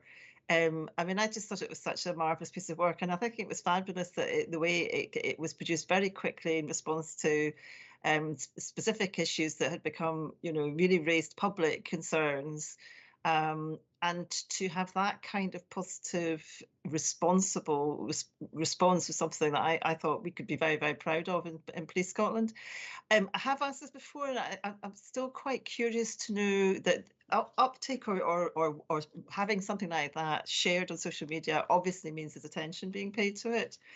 And that's absolutely fantastic. And it's fantastic it's had a global reach. I suppose I'm still curious to know, it's such a complicated thing. How do we evaluate the impact of something like that on the behaviours of the perpetrators?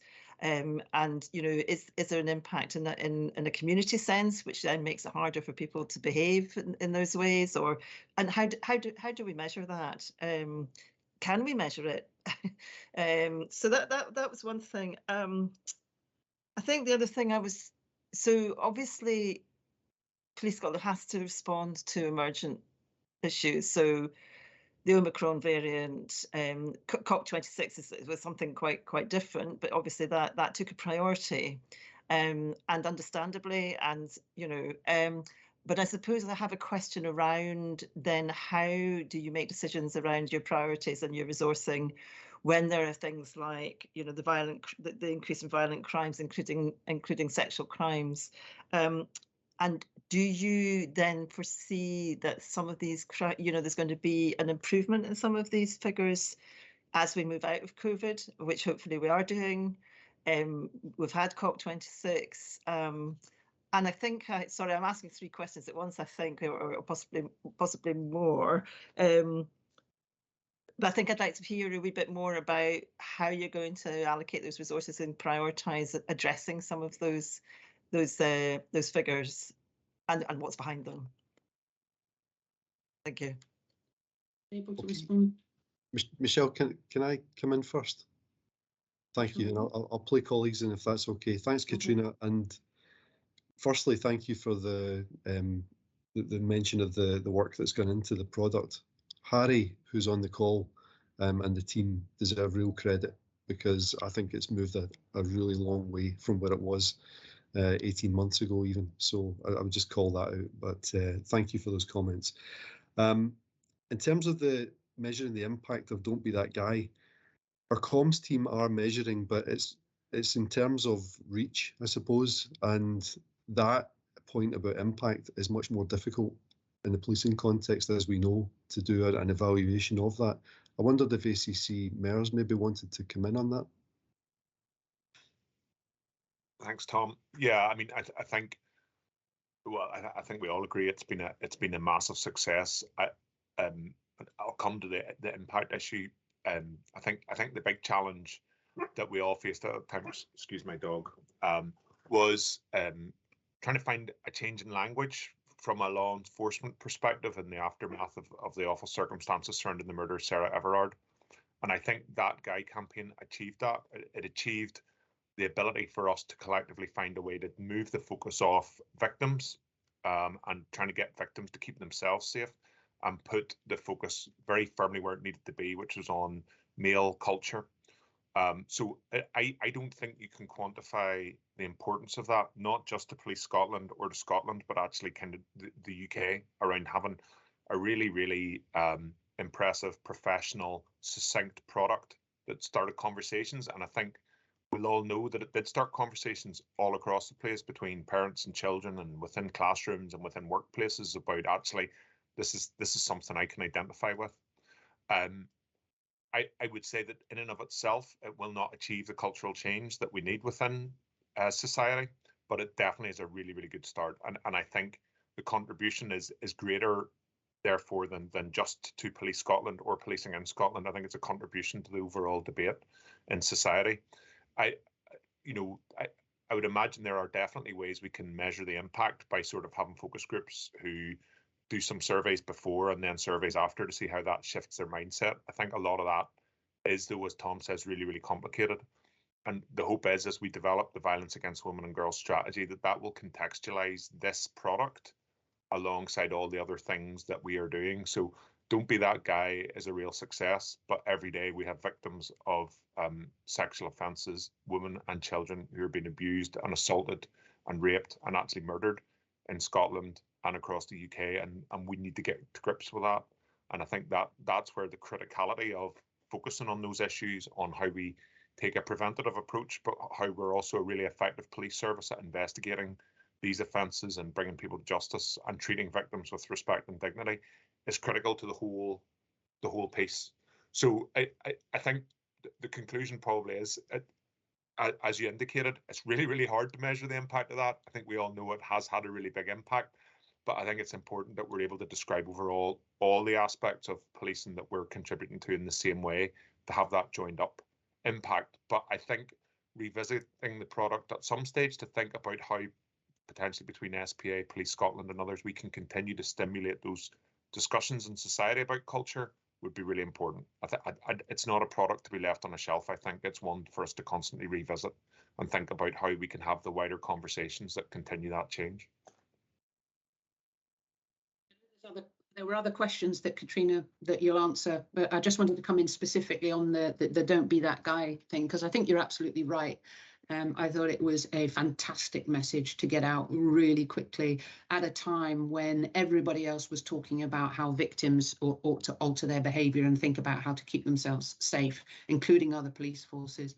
So I thought that was massively powerful and impactful, and absolutely commend you for that. It was one voice at a time. You know, your point about needing the wider conversation is absolutely critical, because Police Scotland can't do this on its own, and nor should it be expected to. But I think the trigger that it represented at a time in terms of having those conversations was really powerful.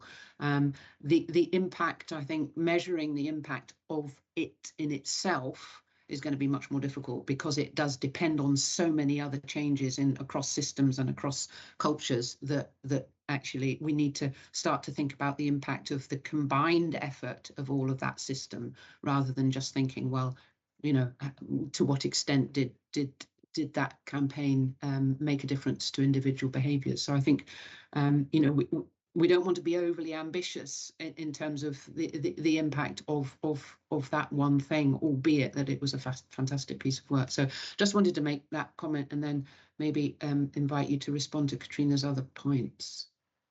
Yeah, could I just follow that up very, very quickly? That I absolutely agree with that, and also, you know, what you were saying, that the Don't Be That Guy campaign was very much a beginning, you know, the beginning of a that kind of direction of travel, and it's, you know, part of an ongoing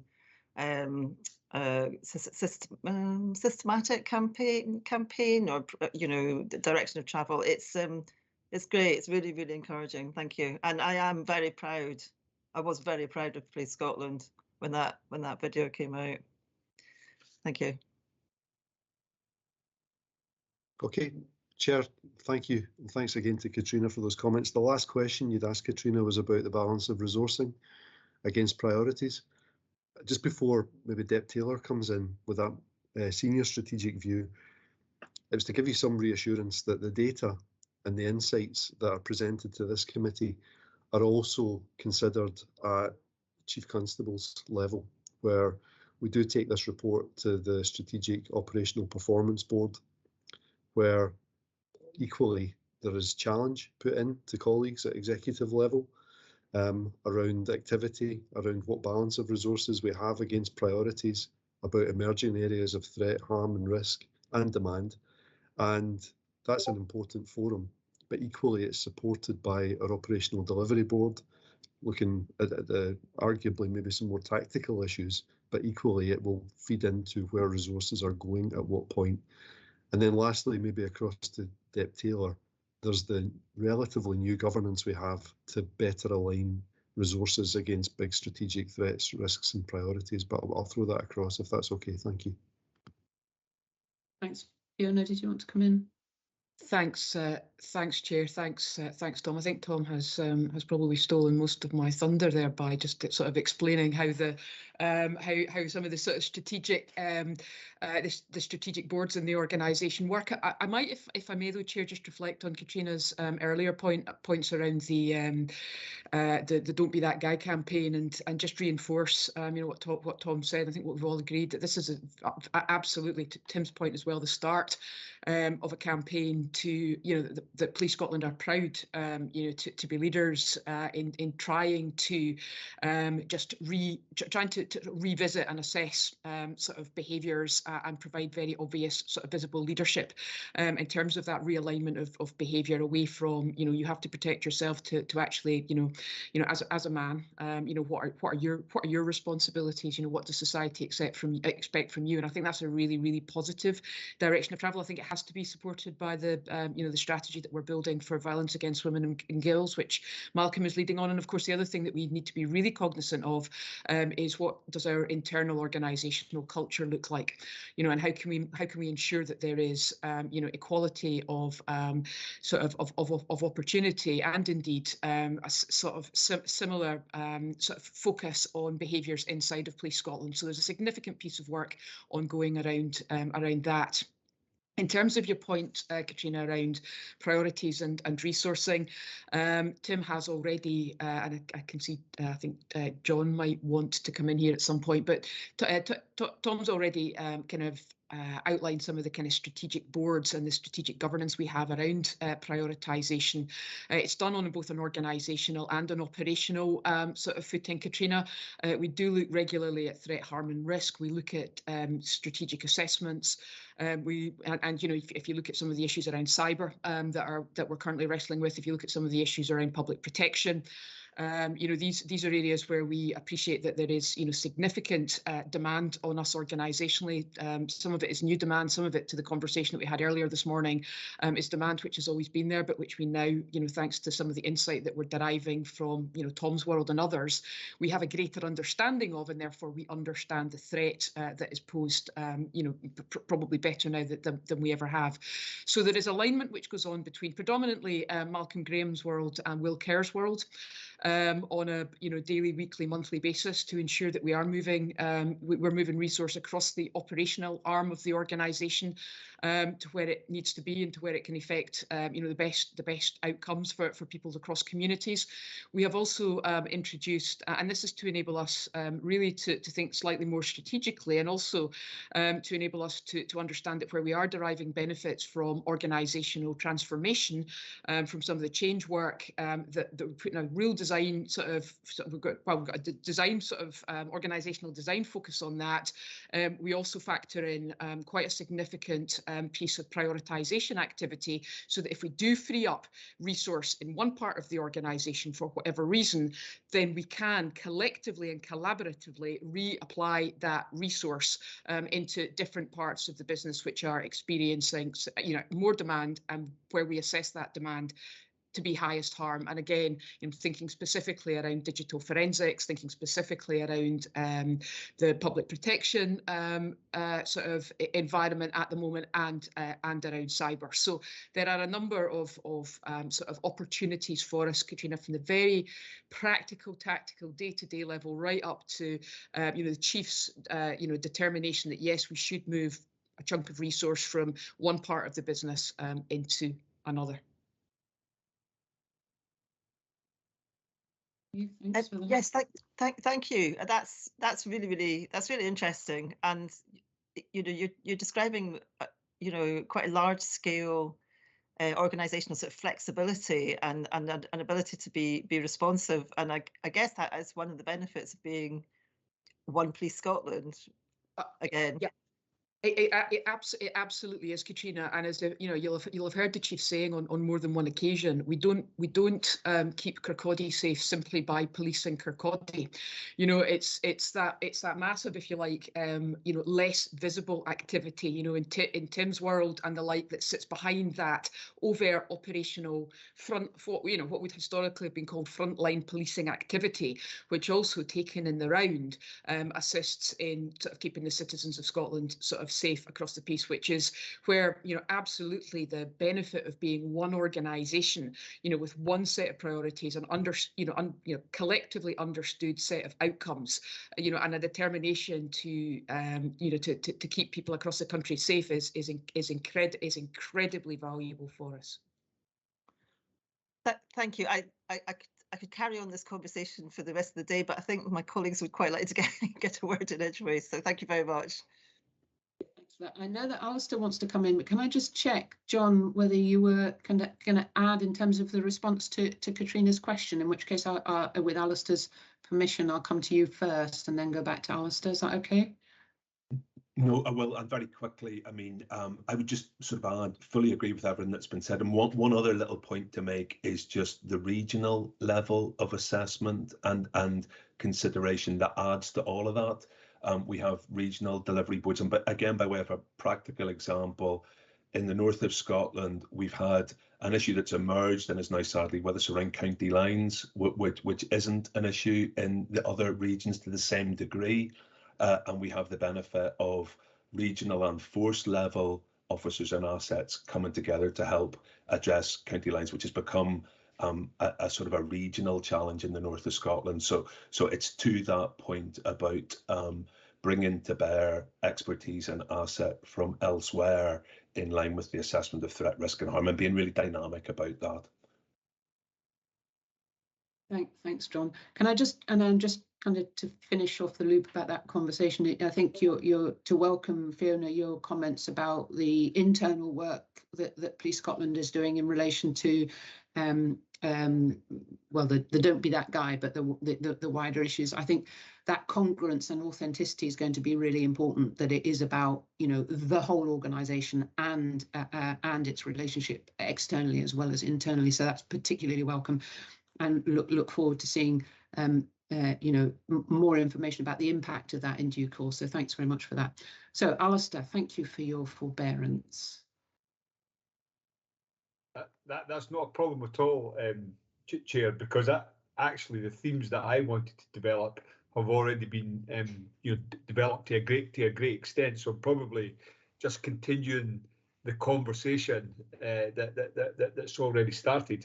Tom opened up by saying he hopes this gives an insight into the breadth, depth and complexity of policing, and it absolutely does, and that is the challenge, isn't it? And summed up in so many ways, and so succinctly. And I think what's come out from me in the discussion is that organisational agility to respond to things that are happening now, whilst at the same time having the organisational fortitude to stay with things for the long term, with some of the strategies, and also calling out, that the responsibility for improvements in so many of the areas indicated, for example, violence against women and girls. Police Scotland plays a part, but it is a wider cultural change. a wider attitudinal change, and many other partners play significant parts in that. So all of these things have been, I think, called out in the discussion so far. And I think the other thing that I found extremely helpful in this report is the introduction from DCC Taylor, because I think what it does is it draws out, you know, what's pressing and what's in the press and in political discussion at this moment in time, sets it into that big context, you know, about COP26, coronavirus, and of course we've got the tragedy that's going on in Ukraine at the moment, which is going to absolutely impact on the organisation. So it's all of that stuff I think is, you know, been really helpful to us. So coming down to my question, my long lead in, is it really is about, for me, that governance, that strategic governance, you know, this approach, really good. So how do you make sure that delivery on the ground, and I know you've got your delivery boards, but delivery on the ground of these strategies, these policies in the short, medium and long term are aided by all this performance data that you have and is going through all of these different levels of governance in the organisation? Because that's what people are really, you know, how's this impacting me at the end of the day? You know, so that's my question. Sorry for the very long lead in, but it was a great discussion, very helpful. Alistair, who from Police Scotland? Tim or Fiona? No, I was just, if I may, Michelle, and I was actually going to turn to my two kind of more operational colleagues, because they, Alistair, will be the ones who'll be able to, you know, kind of assure you, hopefully, that our governance does translate into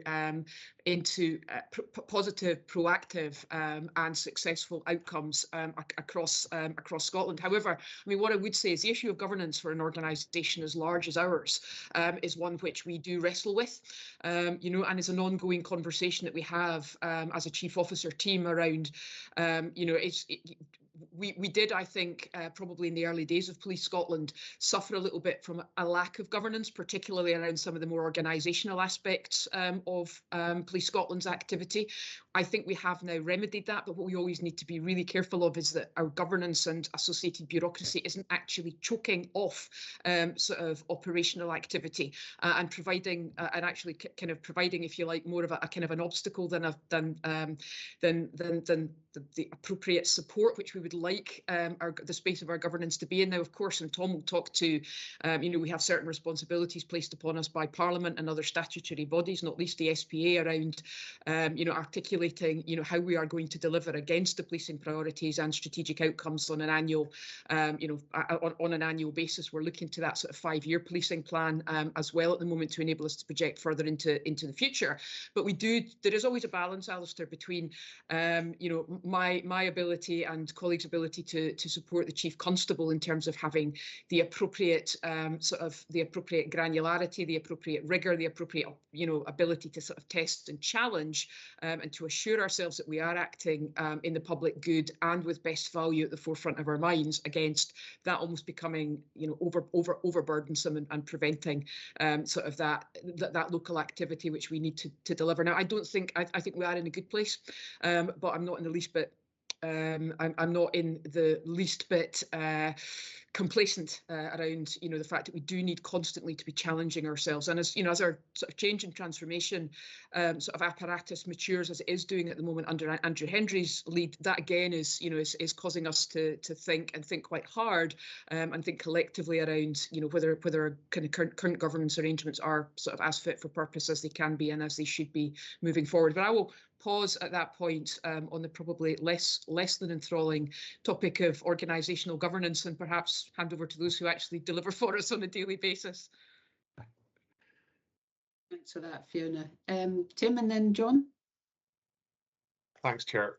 Yeah, I think it's a great question, and I think as the depth picks up, there's a really good conversation going on. I was chatting to Harry this morning actually, and having a lot of conversations with Tom and others about how do we continue to mature our performance understanding of performance so that they are really effective conversations that are focused around positive outcomes for people and communities. So in many ways, when we talked to the board about local policing improvement, that was that sense of starting to be able to contextualize some of these conversations in places. For example, I think sometimes the frustration can be at this national level that we have a lot of conversations about data and we have a lot of conversations about initiatives, but it's very hard to connect it all.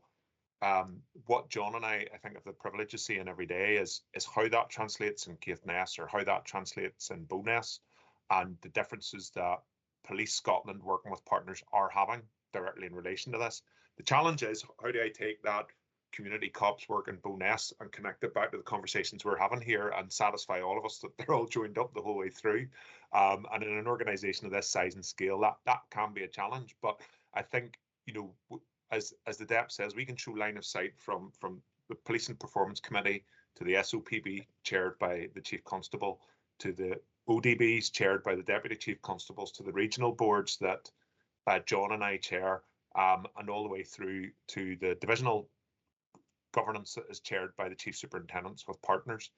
But I can give you a really good example. I think recently we had our quarterly Serious Organised Crime Board, and the bulk of the conversation in that space was about modern slavery, human trafficking, which is a priority when we talk about protecting vulnerable people. And how do we make a difference in that space collectively? What do we need to change? How do we shift the conversation? How do we start to increase the amount of intelligence that we gather in respect of this? But ultimately to the outcome of how do we protect people, identify victims and safeguard them? And actually a lot of that was about how do our colleagues in Serious Crime Division give us the intelligence requirements? How do we locally gather that intelligence by working through those RDBs, community cops, local authority partners, knowing what they should be looking for and reporting that back? And then collectively, how do we carry out the investigations that will identify those victims? And to me, it was a really good case study of how we are having those conversations all the way from this level through to local communities, and are seeking to really focus on those priorities on an outcomes basis around places, people and communities. But sometimes it just takes a good case study to bring in here and say, you know, as the DEP indicates, we're really good at talking about jargon and governance. Sometimes sitting down with a police inspector or sergeant and saying this is what we're doing around this issue in this community is really energising. Thanks, Tim. I think that's really helpful. John, I'll come back to Alistair in a sec. So John, did you want to? Thank you. A couple just of additional points I think maybe that are worthy of note. One's just around the scrutiny and accountability arrangements around the country, which I think is worthy of note. And secondly, our focus on public confidence and user satisfaction. I think so in terms of scrutiny and accountability, there was a strong sense in 2012 that would be lost when we were moving into national service. How could you have local accountability and scrutiny? But the truth is there's much more now than there ever was in the legacy arrangements, and it's a really positive thing. So that local scrutiny is alive and kicking, and we get really good feedback locally on an ongoing basis. And I had the pleasure of going along with the chair of the police authority to meet the North scrutiny conveners recently, and it was we were all actually agreeing how the system is one in which there's much greater coordinated scrutiny and accountability than there ever was before. So I think that's the first point. The second point I think is just the kind of understanding we have of how fellow citizens are viewing what we're doing. Those who do use our service or have used our service, and those who haven't, which is our efforts around public confidence and user satisfaction, which again we've never been as well off in terms of understanding that than we are now. So 6,000 members of the public told us in February how they felt we were doing, and what you do have there is consistently a very high level of satisfaction amongst those who use our service. That's the lower levels of confidence amongst those who don't, which is the challenge that we're working on. But we certainly have a much more sophisticated understanding of that and pay much more attention to that than we ever did before. And I think perhaps those two just points are worthy of note too. Yeah. Thanks very much. That's really helpful. But just to let everybody know that the COSLA representative has had to leave for another commitment, so so that's why. Alistair, can I just come back to you to see whether there was any follow-up or anything else you wanted to ask? No, I really appreciate the answers. It's I mean, what I'm trying to tease out is that golden thread, you know, from what's happening, you know, in local communities with individuals, all the way up to, you know, through the governance boards, and how the prioritisation takes place, the allocation of resources, and I think that's been extremely well explained. And I think that the value for case study, as Tim's highlighted, should not be underestimated. It's really good to hear these local stories. It adds to it, and I think the points there that John made around the strength of local scrutiny is I mean, from my own background, I know that there was similar fears, but there is far more scrutiny than there was previously, and I think that needs to be highlighted as part of this whole performance picture.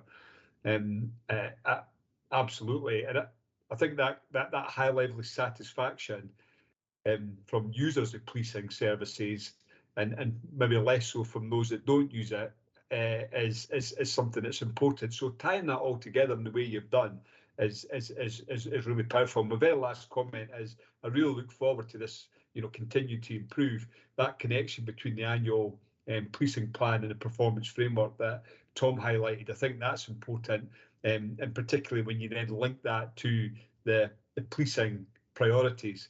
I think all of that helps that agility in the organisation that you know we've been talking about, but it also helps you know to stay on track with these longer term strategies that are going to take time to see any noticeable difference in the organisation. So it's really coming together, I think, well, and that's what I've been trying to tease out, and I think Katrina set that up very well with her initial questions. So thank you.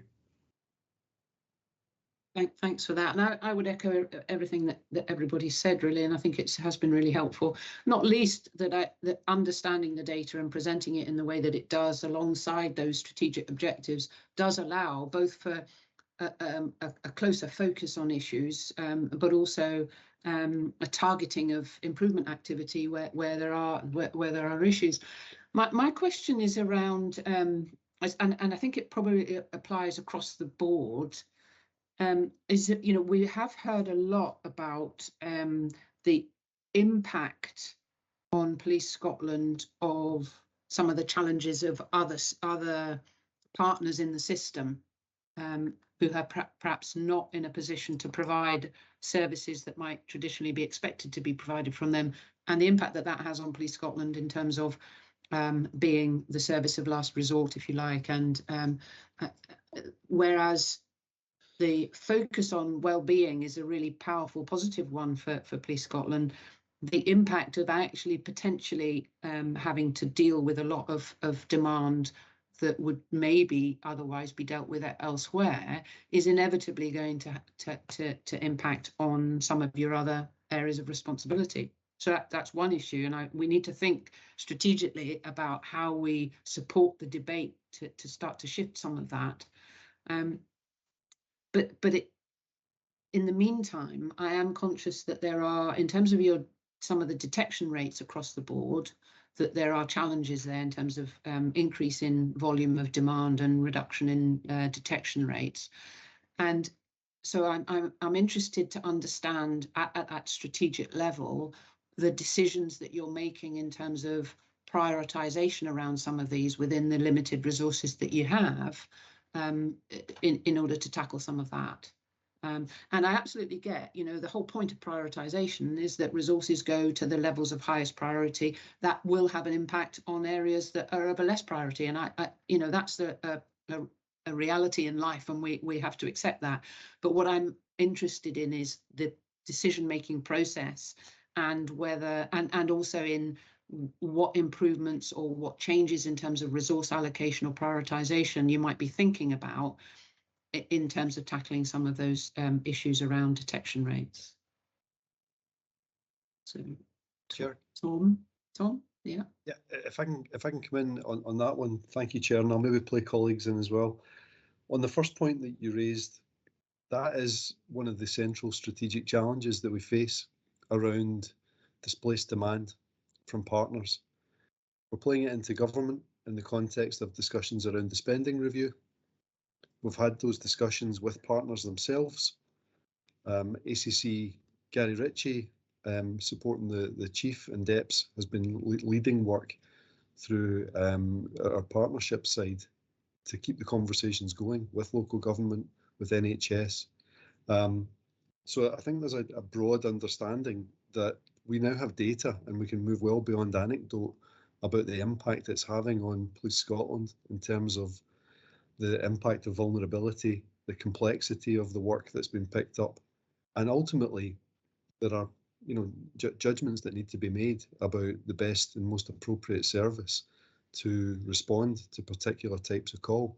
But as you allude to yourself, our policing purpose covers well-being as well, and the Chief has made absolutely clear that that's a space we want to be in, and there is work that Police Scotland does that is of great value, but it's making sure, I think, that there's the wider services as well that can pick up where actually we do come to the limit of what might be expected of Police Scotland.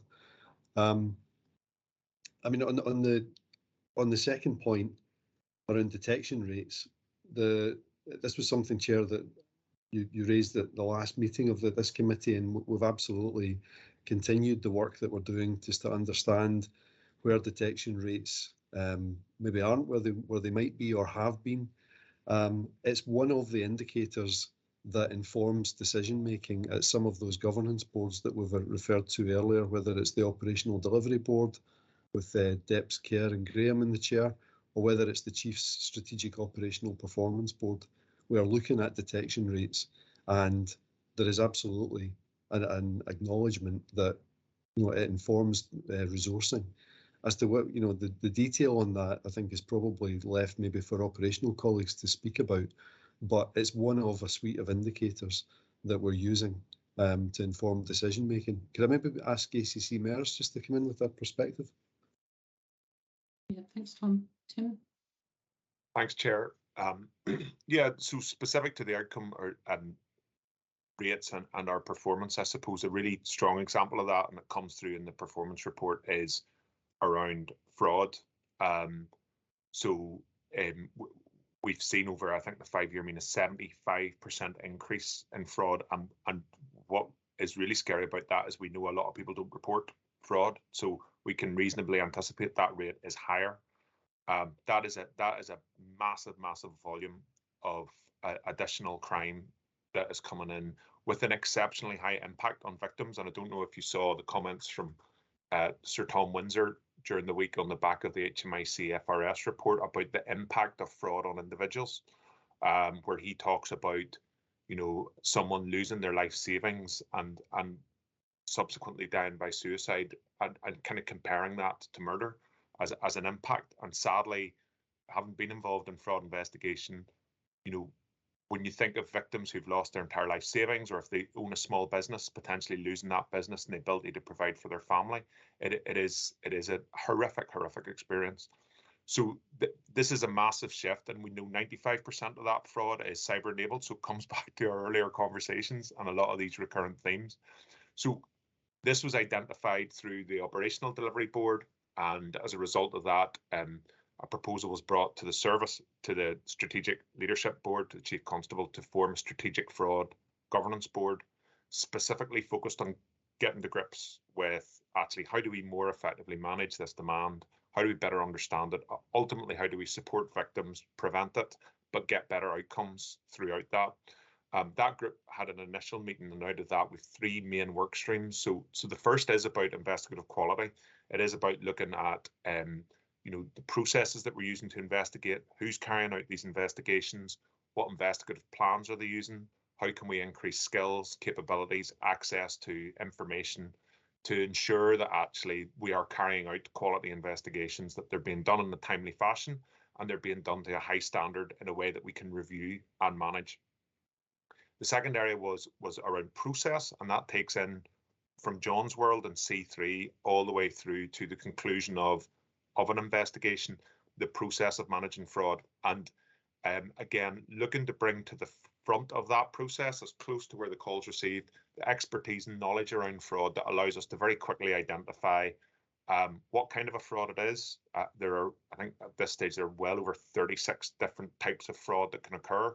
And it's important that we're able to trend that so we can get the prevention work started when we identify the likes of these HMRC frauds, where you go from none to hundreds and hundreds occurring within a number of days. But also actually some assessment around, and you talked, Chair, about prioritisation on threat, harm and risk. John's folks will do that in C3 at the start against that Thrive model that Gordon talked about earlier. So we have a very early sense of what's the vulnerability around the person who's phoning in and what are the risks around that. But actually we know with fraud, there is a real need early doors to have a look at the solvability of that crime. And sadly, an awful lot of frauds are being perpetrated by people in Africa or outside of the jurisdiction through technical means. And realistically, we're not going to get an outcome. And the best kind of approach would be to conclude the investigation early and seek to maximise our victim support, referring them to services and making sure that they're given good prevention advice. And by doing that, our hope is that we're able to better drive our prevention work, better inform our victim support work, but actually overall probably reduce the volume of work that's being generated around frauds whilst increasing our outcome rates. And then the third element, which we're working very closely with external partners on, is the prevention work.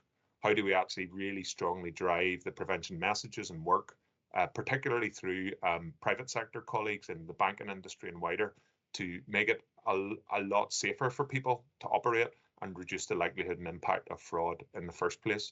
So I think that's a really exciting bit of work. I think there's real opportunities across the organisation to bring focus to this massive growth area that leads to better outcomes for victims and better outcomes into the criminal justice system. But hopefully that's a good example of where we're trying to chunk some of this really complex stuff down, pick a priority area that's been identified through the report, and then really focus on it. It's really helpful. Thanks very much for that, Tim. John. Thank you. I was just going to add to Tim's update by maybe giving a slightly different perspective, and that's the sort of non-crime related demand on the service as well, which is really, really important stuff. I mean, that's been well used, that less than 20% of the 3.2 million calls result in a crime being recorded.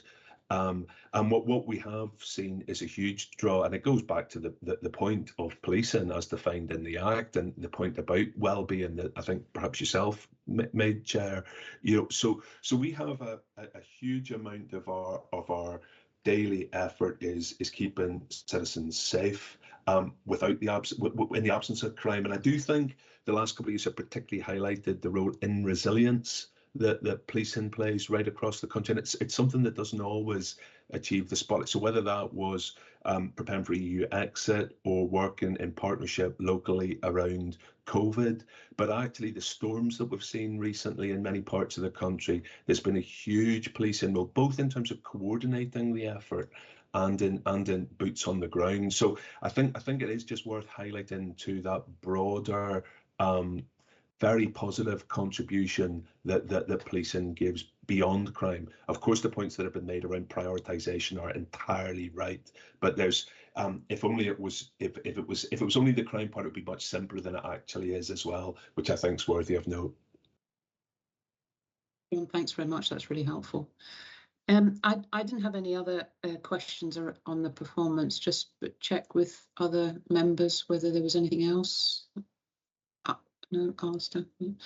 Okay, thanks very much then. Again, huge amount of work, and as I say, the report's incredibly well presented. So it does allow that a sense of the richness of everything that's going on, but that it's also very well structured in terms of linking it to strategic objectives. So I think that's really helpful. And again, just reflects the massive complexity of everything that Police Scotland does. So thanks to everybody involved, not just in producing the report, but in doing the work on the ground.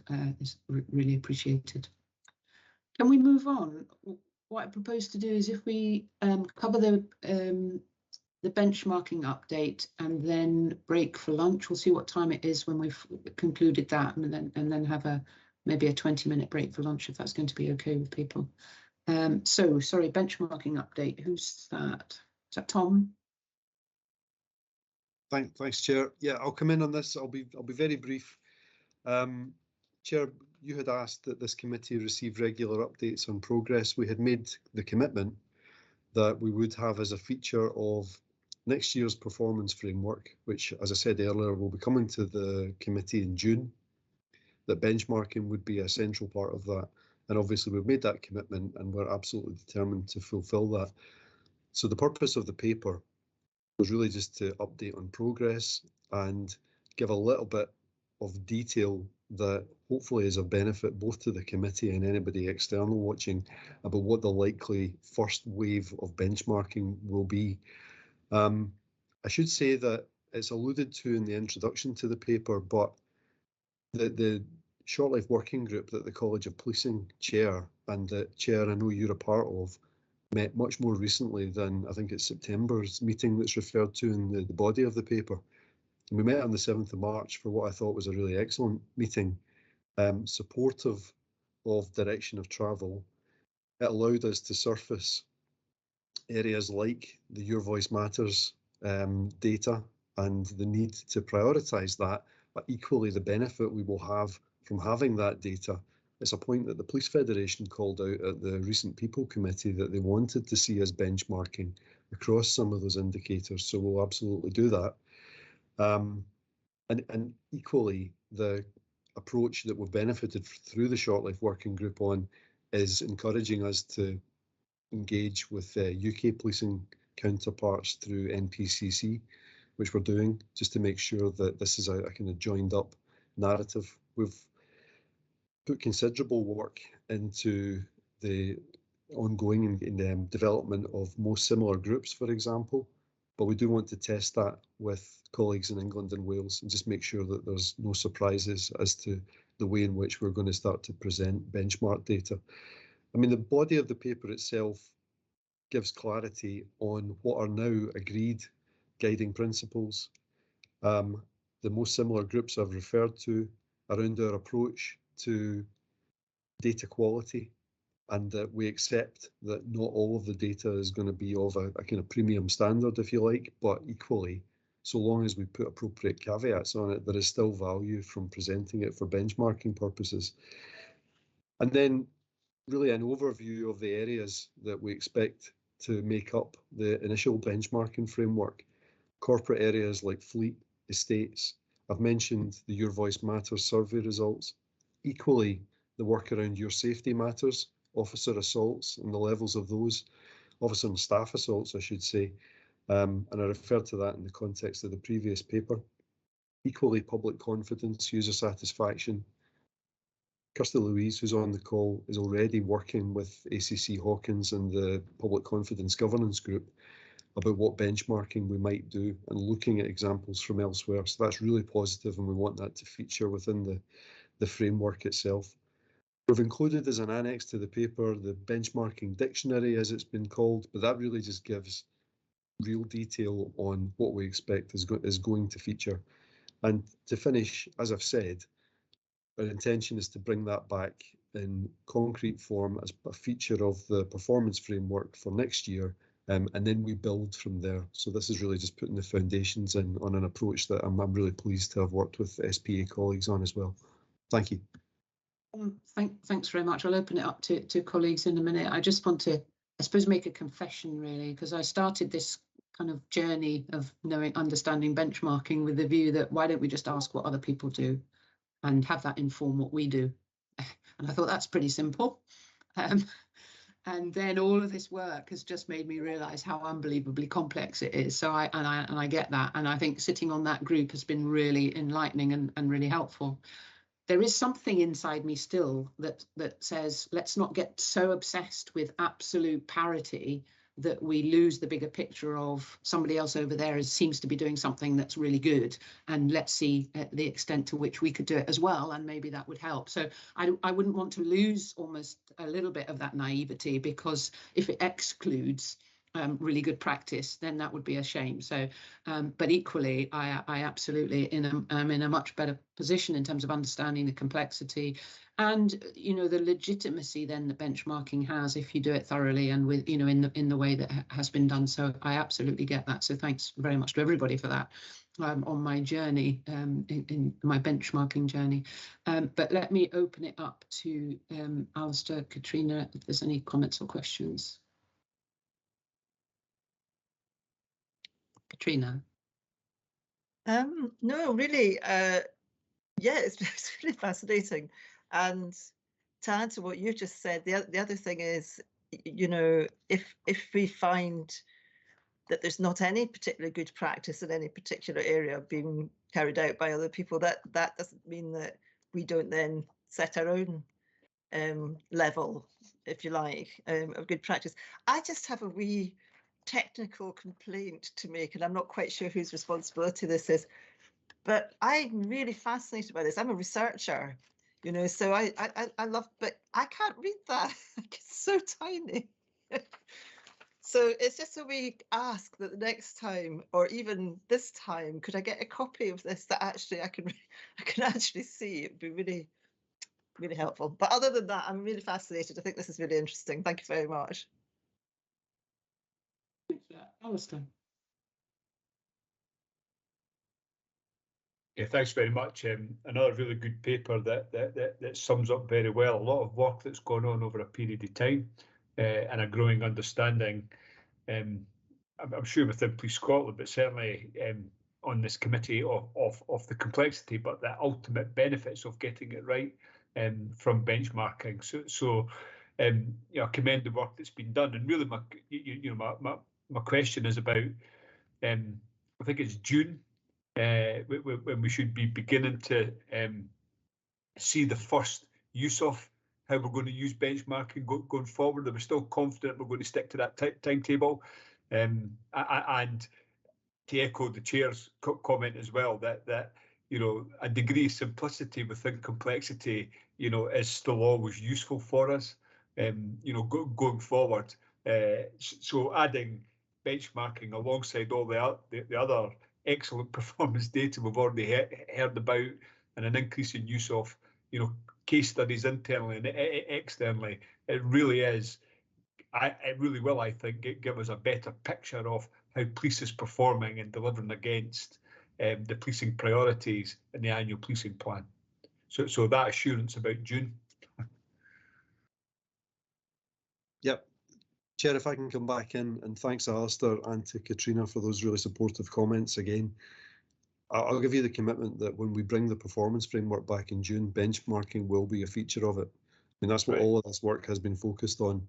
And essentially this will be, I think, the last, well, it's obviously the last progress update before we hit the June committee. But I wouldn't intend that we bring in something that has further complicated it, arguably.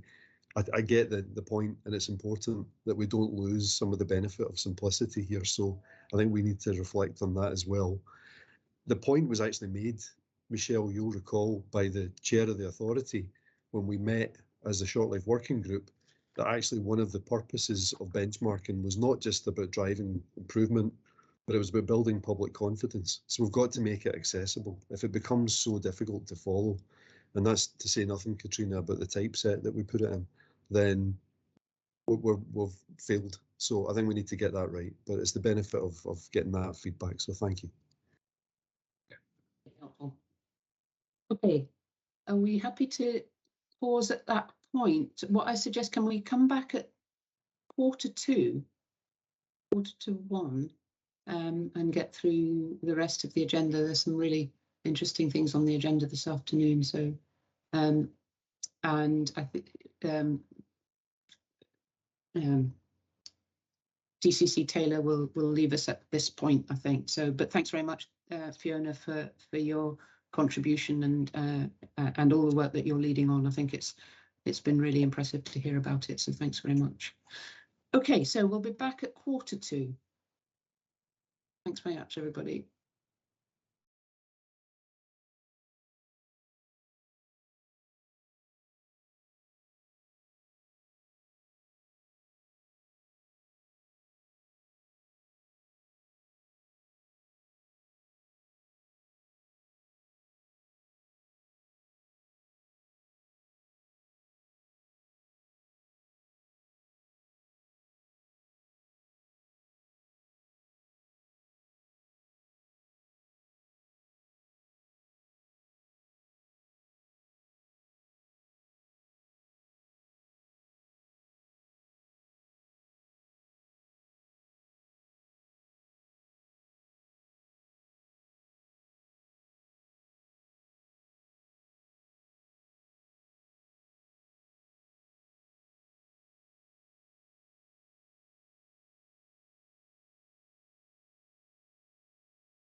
Chair. Good afternoon, everyone.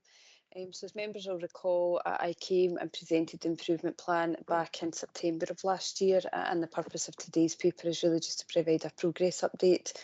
And if I may, I'll just pull out some key points. There's been significant progress has been made over the course of the past 6 months. We've now managed to introduce a new governance reporting framework.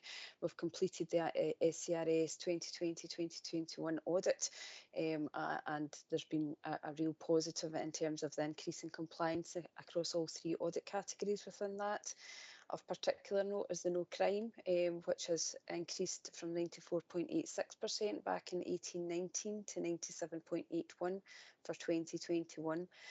So really demonstrating that the standardisation and the embedding and the strengthening of those processes has rolled out and has landed within local policing divisions. There's also clear evidence within that audit of complainers being regularly updated, which is always a key issue for us and something that we like to focus on. And really there was only one recommendation to come out of that, and that's to do with the resolution teams that we're still working away with C3 in the background in relation to, and it's just the timeliness of the crime recording. And we spoke about that at the tactical group more recently, and we'll continue to work to improve on that. So just in terms of the recommendations themselves, I've tried to provide the board with quite a high level update in terms of the progress that's been made. And I would highlight that there's now a number of short life working groups have been established to take forward each of the recommendations, and they're currently working their way through the nuances of that. I continue to engage regularly both with SPA and HMI in terms of progress, providing monthly updates, and that's really beneficial in terms of just sense checking that we're at the right stage and we're delivering what both HMI and SPA are looking for. So just in terms of the recommendations themselves, we'll just pull out a couple. Recommendation 4, there's an awful lot of work is ongoing at the moment. Obviously in the North region, we are in the process of, we've rolled out to Tayside Division for COS, the core operating solution, and we're just about to start that rollout to N Division for Highlands and Islands as well, and thereafter we'll move into Aberdeenshire. Once that has fully rolled out in the North region, we're looking to have a pilot of a North Pathfinder, and that will be to do with our crime and incident management and getting that standardised process and qualitative checks in place across the North region. We'll review that and evaluate that before we take that to any of the other regions, and that will be it will sit nicely as COS continues to roll out. So that's really positive. As members will recall, our processes across the organisation, because of the different crime systems, have been disparate for a number of years. So a real positive move in terms of getting that standardisation, and we should see real benefits from that in due course. The other recommendation I would pull out is in terms of the training.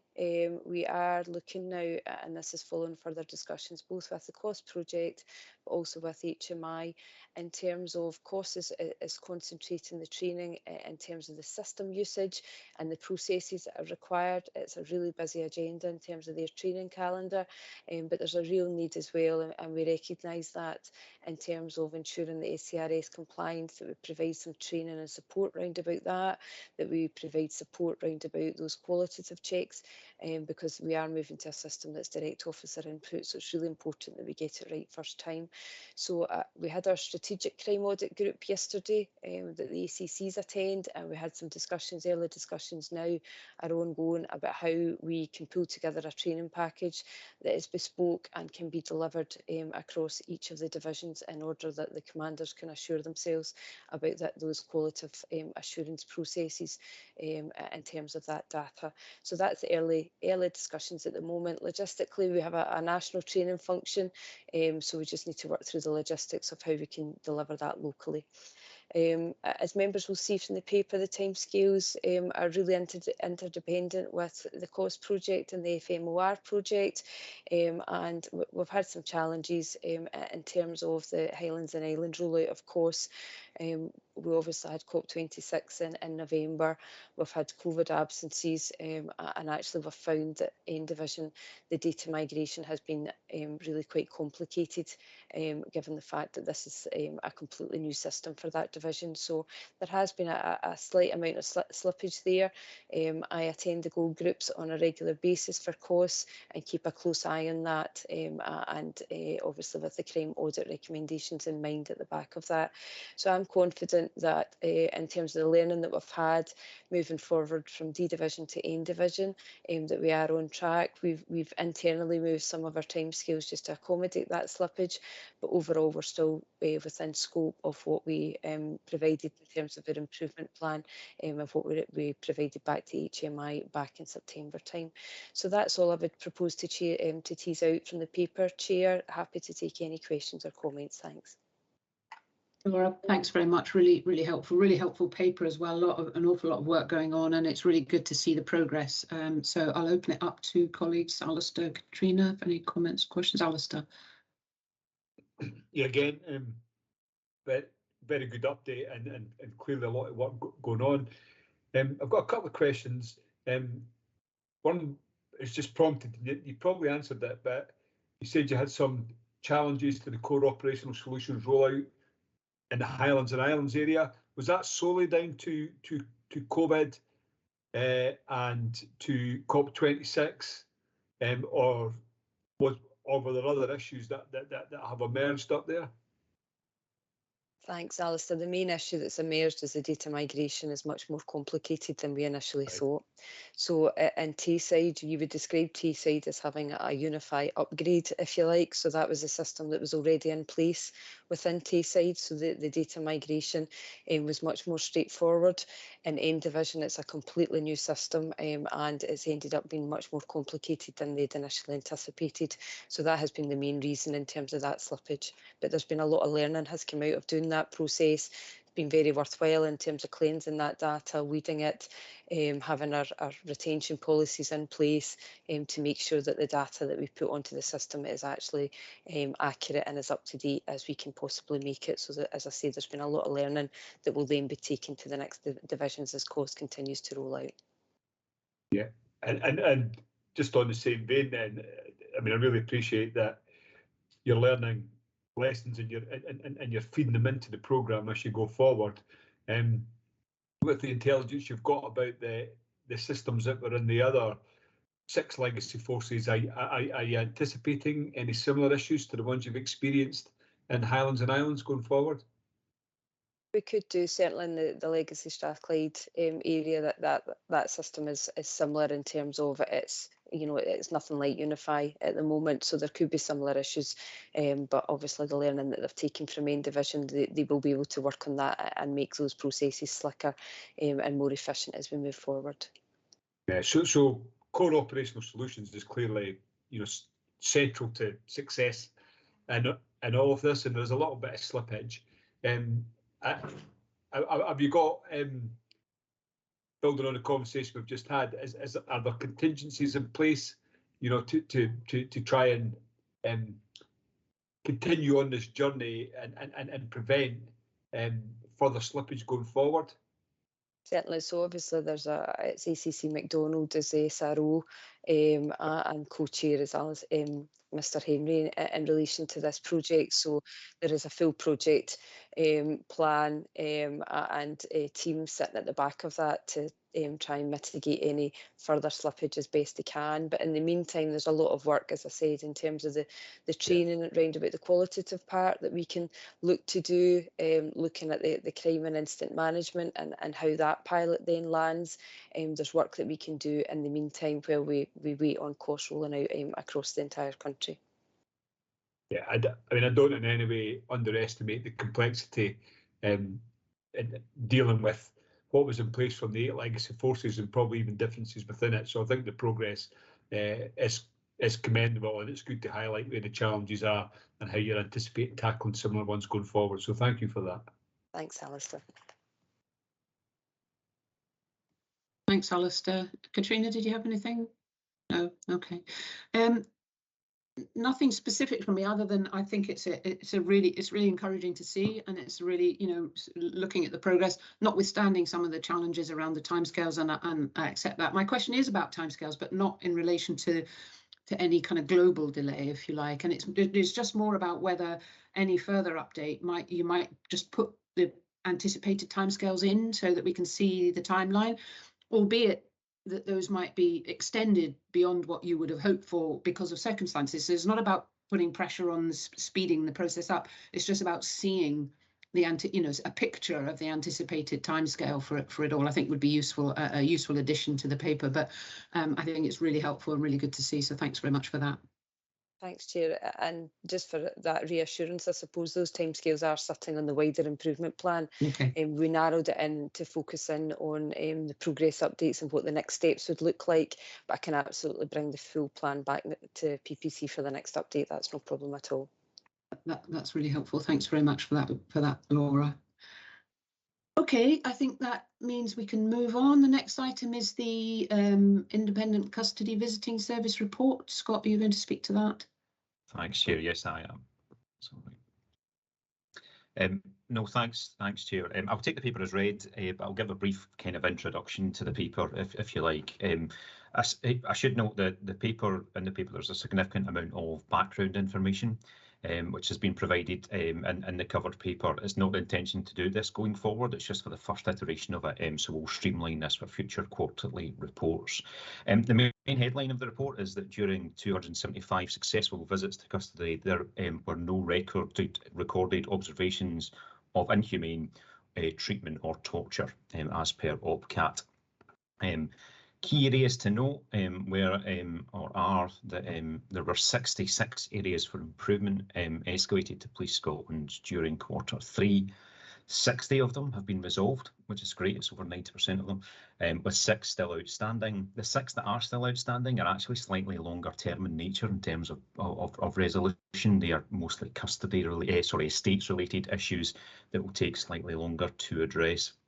I should say that we are currently piloting a new visitor form, which seeks to really accurately capture more detailed information on observations from visitors, Chair. So our current reporting format could lead to areas for improvement being raised where Police Scotland have maybe already addressed them, and our new reporting format will hopefully capture this at source and therefore lead to better quality data and information that will drive improvement in the custody environment.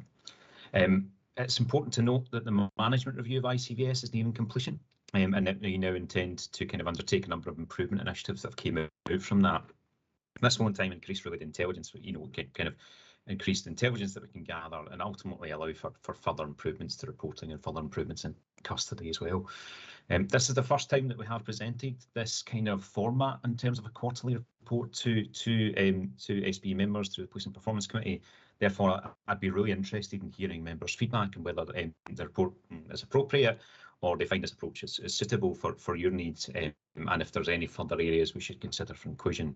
Lastly, Chair, I did want to take the opportunity in a public forum to thank the volunteers and ICVS staff for their continued commitment through particularly challenging times through COVID, where we've changed between telephone and physical monitoring and all that. So I wanted to just thank them personally. So thanks, Chair. Thanks very much, and I think we should echo those thanks to everybody in the system, all the volunteers and staff. Incredibly challenging times, really. So well done. I suppose my initial observation is I'm really pleased to see this report here, because I think it's right that we should raise the profile and the visibility of the service and any of the issues that the service might identify and Police Scotland's response to that. So I think having that reported regularly here is a really positive thing. So I'm really looking forward to that and to seeing the service kind of take its place, if you like, in terms of that public visibility. So we very much welcome that. Katrina. Thank you. Yes, I was going to say that too. Something similar, that actually it's really good to see this work being highlighted and coming to our attention. I just wanted to ask, the 6 outstanding areas, am I right? Have I read this correctly, that it's actually to do with poor conditions of the sites? Is that have I picked that up correctly? You know, it's things like a shower out of use, but you know, needing to check for asbestos and that kind of thing. Yeah, absolutely. So most of the kind of the 6 that haven't been resolved are all estate related issues as well. You know, the estate gets used on a daily basis.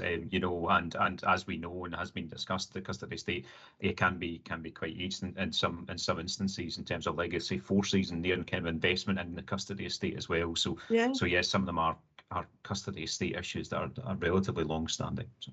Yeah, so it's, I mean, the reason I picked that up was because obviously this is the Policing Performance Committee, but it does, you know, it's another example of where these areas actually overlap, and if the investment isn't put into the estates, then the ability of police officers to you know, deliver the services to the best ability is really seriously hampered. So it's worth. I just wanted to clarify that I had picked that up correctly. Thank you. Alistair, do you have any questions or comments? Apologies, Chair. I actually missed the presentation of the paper there because my link dropped out for a couple of minutes and I had to reconnect. So I'm really just reacting to you know what I've read in the paper and the point that Katrina made there, and actually I think Police Scotland deserve a little bit of praise for, you know, the fact that I think 66 issues, 60 of them have been, you know, resolved, and I think we've got a good explanation there as to why the types of challenges that exist, why sometimes you cannot resolve issues quickly.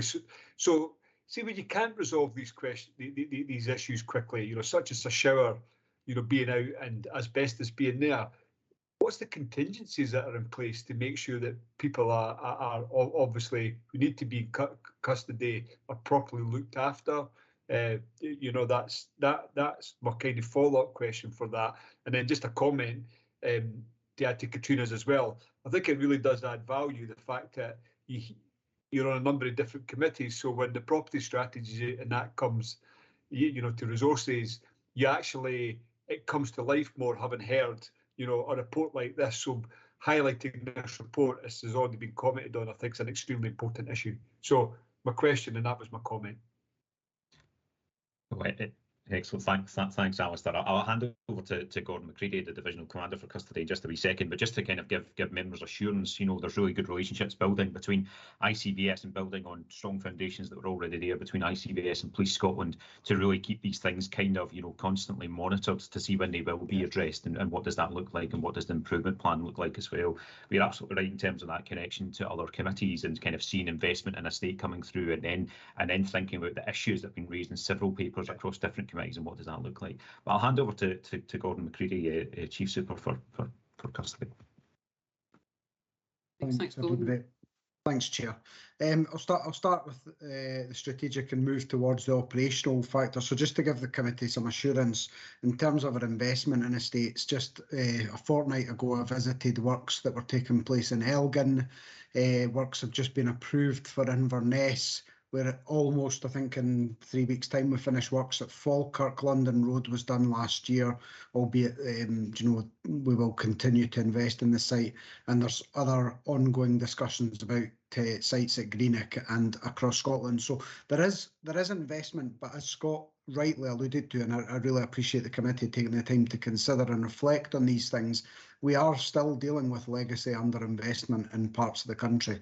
And actually the vision of the division is not just to provide modern facilities, but to provide cutting edge facilities to take people away from that battleship grey custody environment that I've spoken about in the SPA members session. So there is a longer term vision, but it does require a capital investment.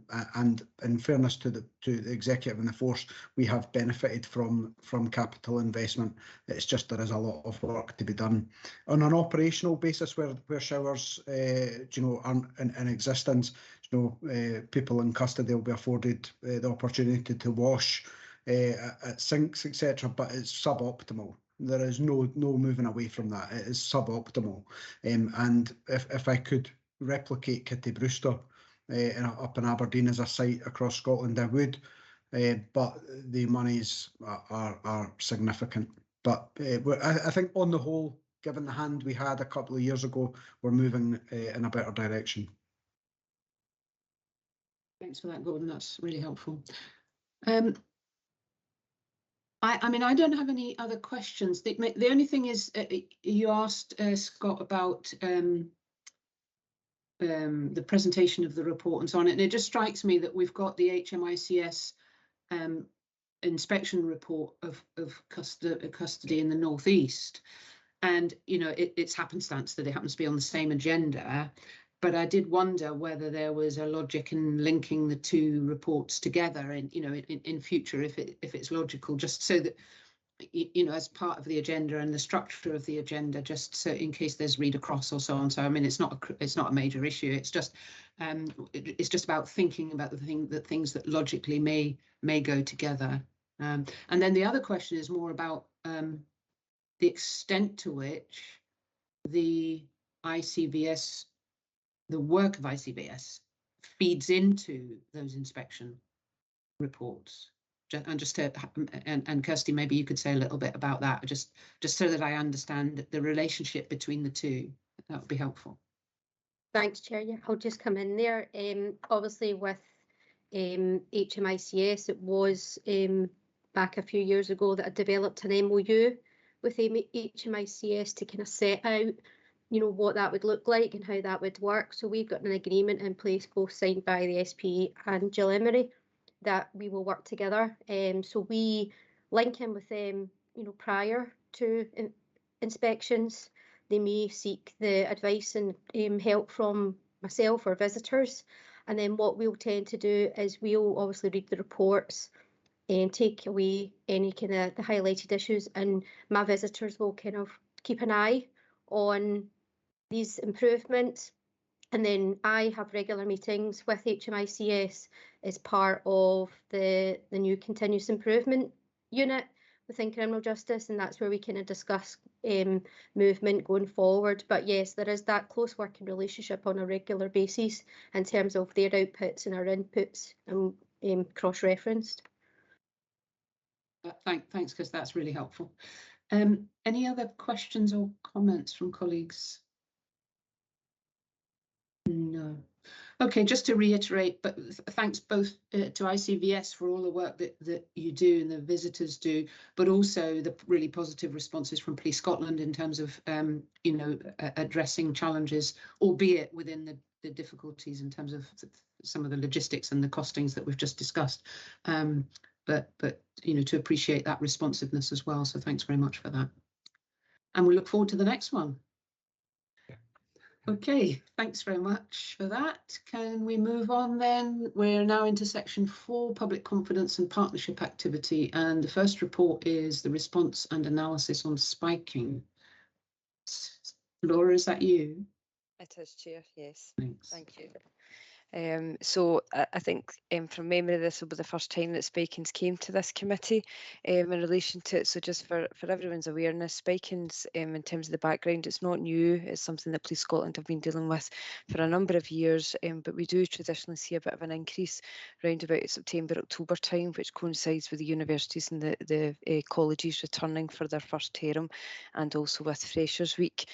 This year, obviously, or back in September, October time, we saw a lot of media reporting and social media reporting, which increased concern, and that was in the back of the Sarah Everand murder and the violence against women and girls backdrop that is still and remains ongoing, that I heard the committee discussing earlier.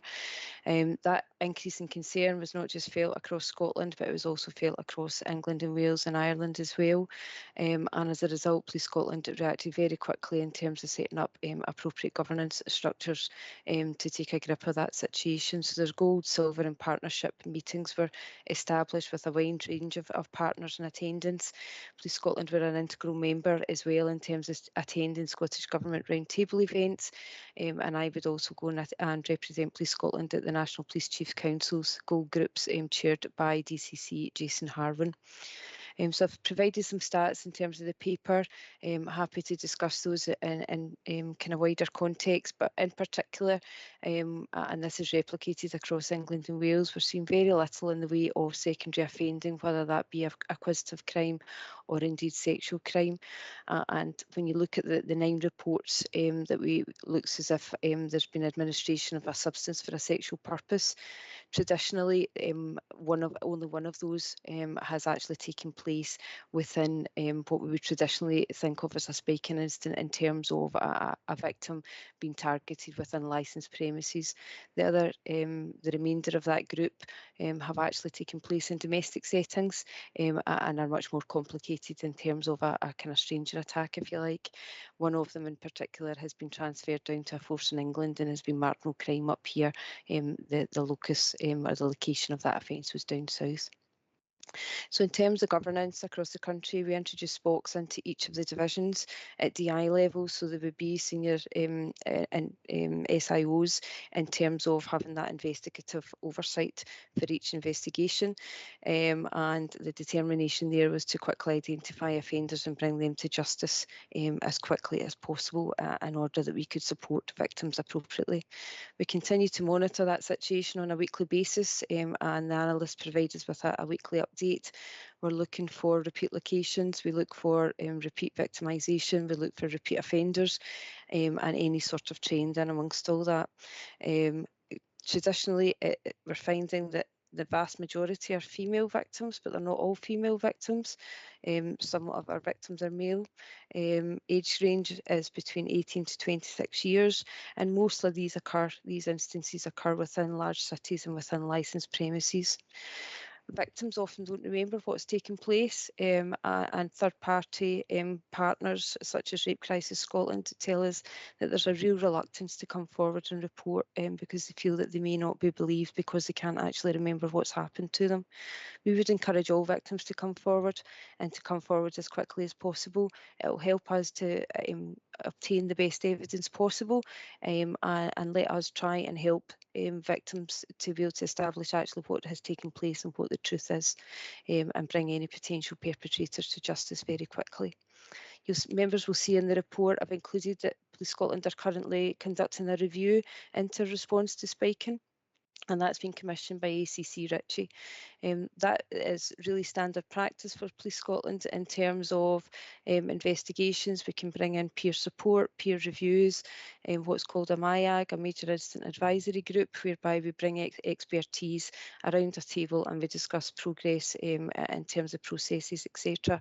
And now that we're 6-7 months down the line, it seems a good opportune time to review what we've done, where we are currently, and any further improvements that we can make so that we can provide the best service possible to our victims.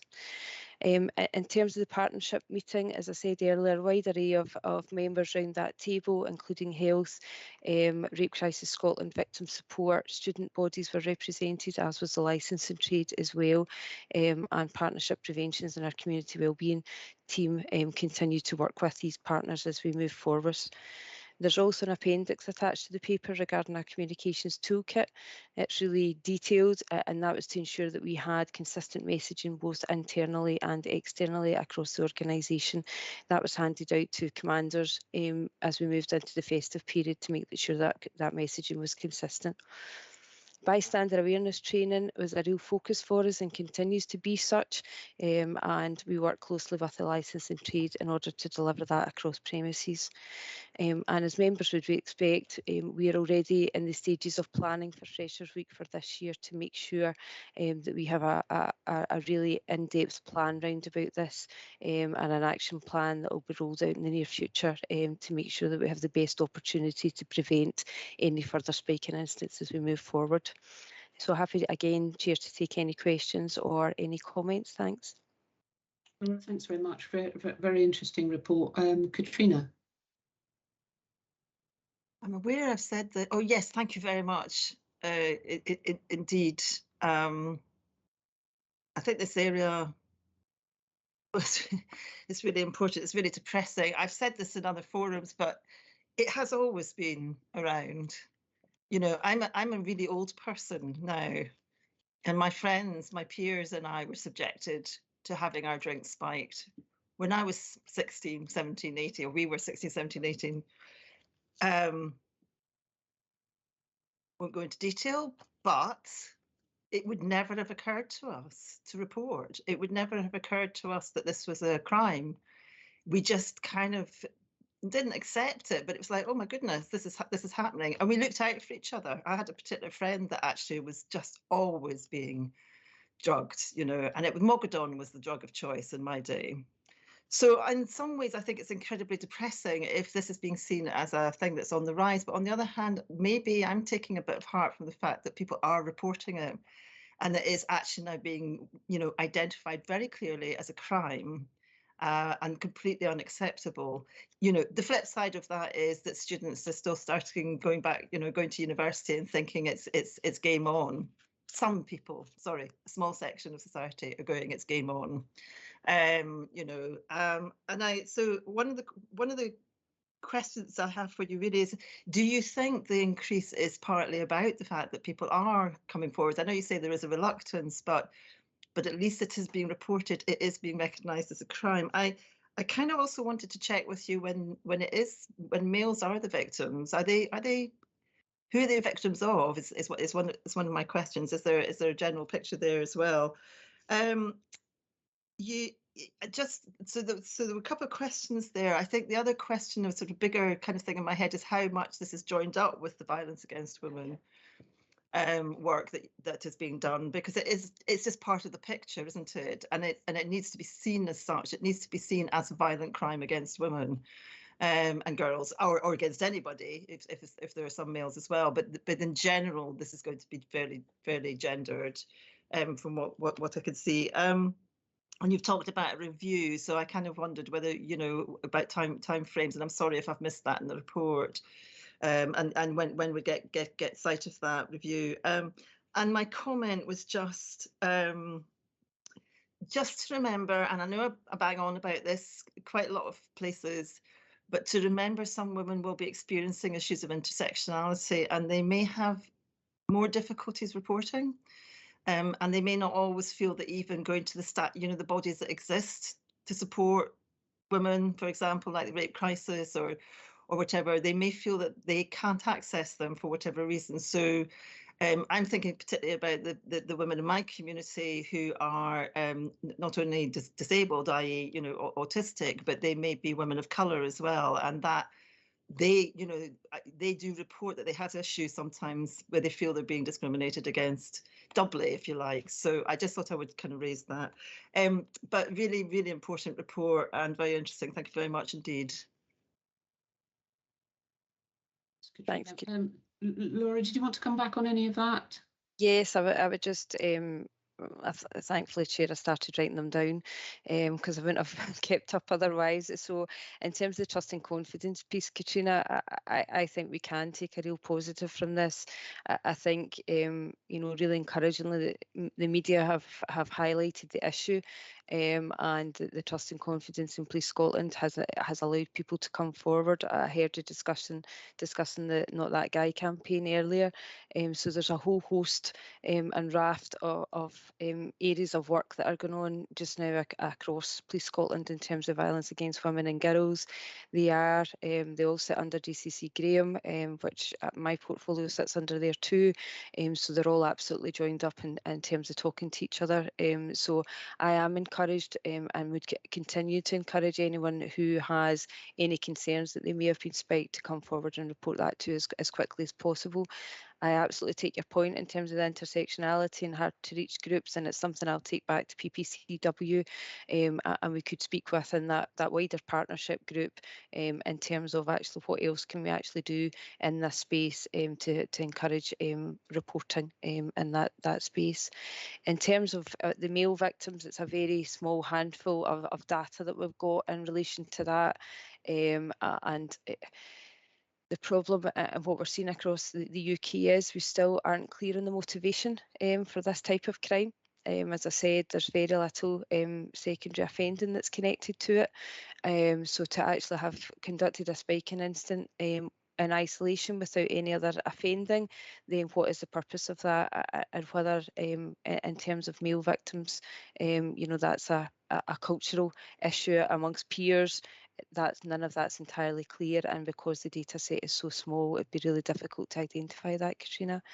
And in terms of the review, your final point then, in terms of timescales, that's been given a very quick turnaround. It's a 2-week turnaround, so absolutely I can take that back and let the people that are doing the review know that you're interested in having sight of that. But it's really just to very quickly capture, you know, are there other areas of improvement that we can take forward now that we've started? Obviously, whilst this has been an ongoing issue for a number of years, this is the first time that spiking by needle injection has came to the forefront, and we've been learning as we go in relation to that. So there will undoubtedly be some learning to come out of the review, and we really encourage that to take that forward and give the best service, as I say, to any victims moving forward.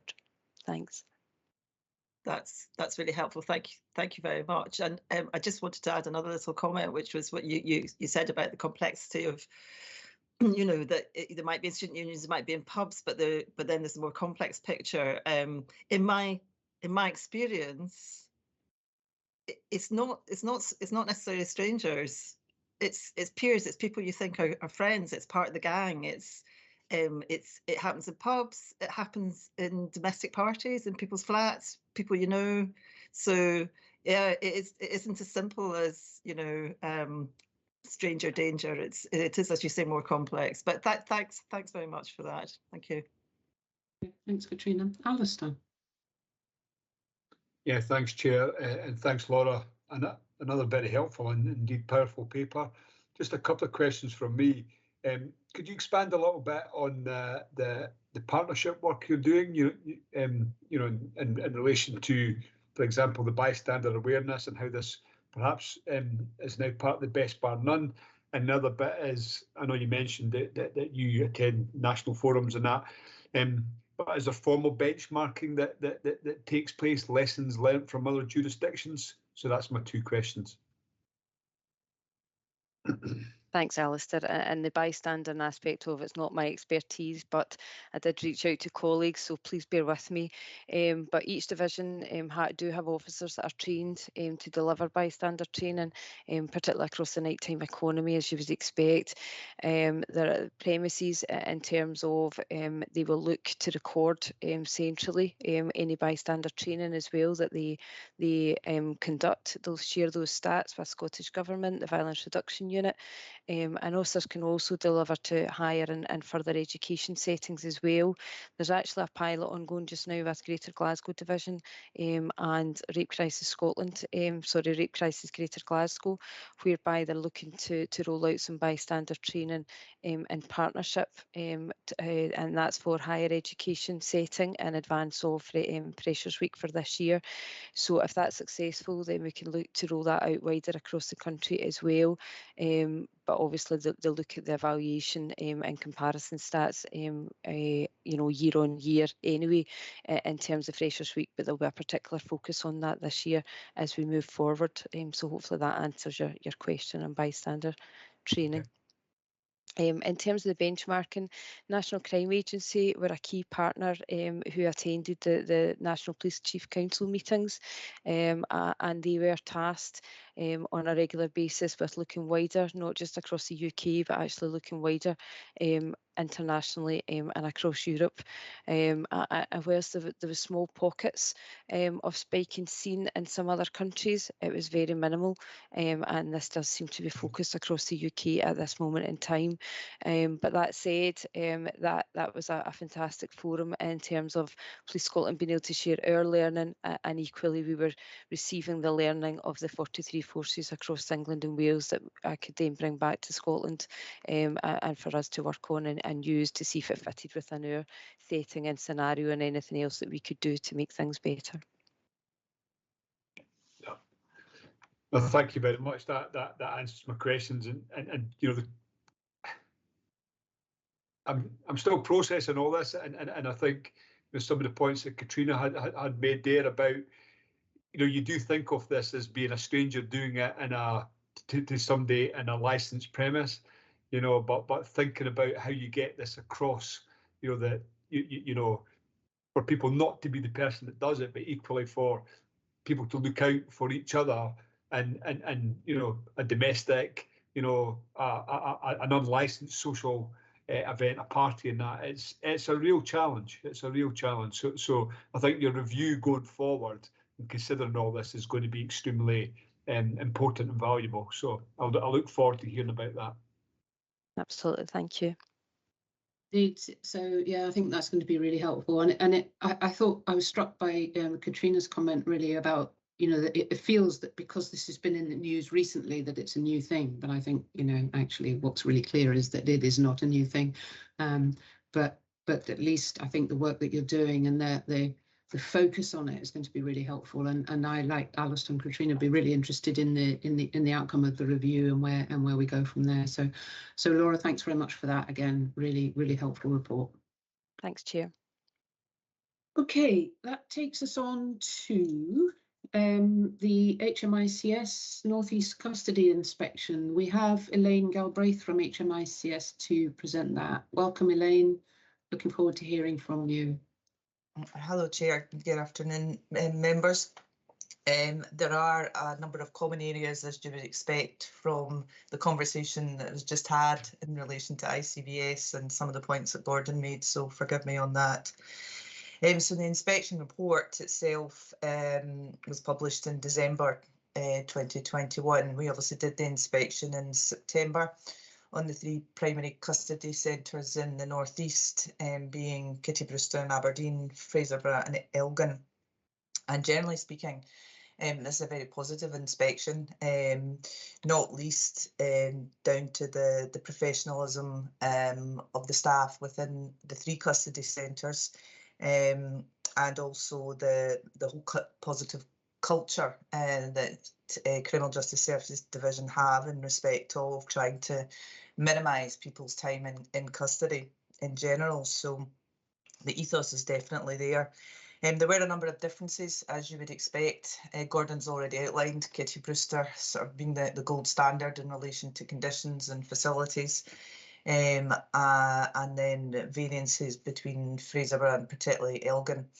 And again, Gordon's highlighted, albeit it was on the cards for Elgin to undergo refurbishment, that's actually in the midst of taking place. It's closed just now, and we've been informed that it's due to reopen hopefully some point in April. So it's good that that work has progressed rapidly. There were 3 recommendations that came out of the report, as you've seen. One in relation to the use of paper-based recording systems in terms of visits as opposed to the electronic handheld, and one in relation to the use of local policing for backfill in terms of custody. And the other one, albeit we've directed it to Police Scotland, is really in relation to healthcare in custody. And I can speak a wee bit more on that. But in general, just to give members that assurance, Police Scotland and ourselves work very closely in the custody area, because of the number of previous reports and our obligations under OPCAT. There's been 9 inspections since 2013, so there's various recommendations. I've sat across all of these inspections. A lot of progress has been made, and in particular during the course of the pandemic, whilst we couldn't get out to custody centres, that work continued with the Continuous Improvement Unit at CGSD, so very positive in that regard. The 3 recommendations that I spoke about, being the paper-based recording system for visits, we've been advised that there has been some progress made in relation to introducing a more modern handheld system. There was previously a handheld system. I think there was issues to do with it not being too user-friendly for the staff apart from anything else. So far more up-to-date equipment being brought in and has been presently trialled. In relation to using local policing resources for backfill, we're aware there's a review being undergone by CGSD in relation to what the recruitment plan will look like. But again, that's a broader problem for recruitment in terms of the North East in itself. It's not just an issue unique to custody. And then the third one in relation to healthcare provision, particularly in Elgin, complete compare and contrast in relation to Kitty Brewster, which is full-time healthcare provision, and Elgin operating on a call-out basis. But we've been advised that when Elgin reopens, that there will be healthcare staff situated there. They're currently being trained in Inverness, so all good progress, and I'm very confident that these recommendations will be discharged probably in the near future. Elaine, thanks very much. Really helpful report, and good to see the positive, the kind of positive aspects. I should just say something about the process here, because normally you would expect there to be a covering report, possibly from Police Scotland, in terms of action to address it. But I think what we had agreed was that early kind of public sight and public scrutiny of the HMICS report at a committee such as today, which then gives Police Scotland an opportunity to consider the recommendations and produce a report, an action plan in relation to them for the next meeting of the committee. So that's why the two things are separated out. It's just to give a measured, an opportunity to Police Scotland for a measured response in terms of action planning. Having said that, and be helpful, Gordon, if you could, maybe just give us some early indications of Police Scotland's response, that would be helpful. Yeah, yes, of course. Thank you, Chair. So in terms of the overall recommendations, as you would expect, we have regular dialogue with HMICS and really pleased with the report. Custody environment's an incredibly risky setting. As we've touched on, we're working with legacy estates, and something I should have mentioned earlier was estate standards and custody standards have changed over the decades. What was acceptable when the estate was built in parts 40 years ago is no longer acceptable, so standards are improving all the time. In terms of the recommendations, as Elaine has suggested, we're currently rolling out handheld devices. Wi-Fi is being installed in all of our primary centres. I believe it's by the end of March, and it looks to be on track. Thereafter, we'll have to secure the actual devices, but that is already in hand and is gives us the opportunity to update custody records instantaneously, which is where we want to be. In terms of the broader estate, we've touched on that. Elgin is looking rather torn apart the last time I visited it, but I'm very positive about how it'll look when it's finished. And speaking to local policing colleagues, that will improve things. Local policing backfill is a complex area of business, so we are recruiting police staff members, and I've had the discussion with board members previously about the correct staff versus officer balance. There is a risk for us as a division that we overstaff because the demand is not flat.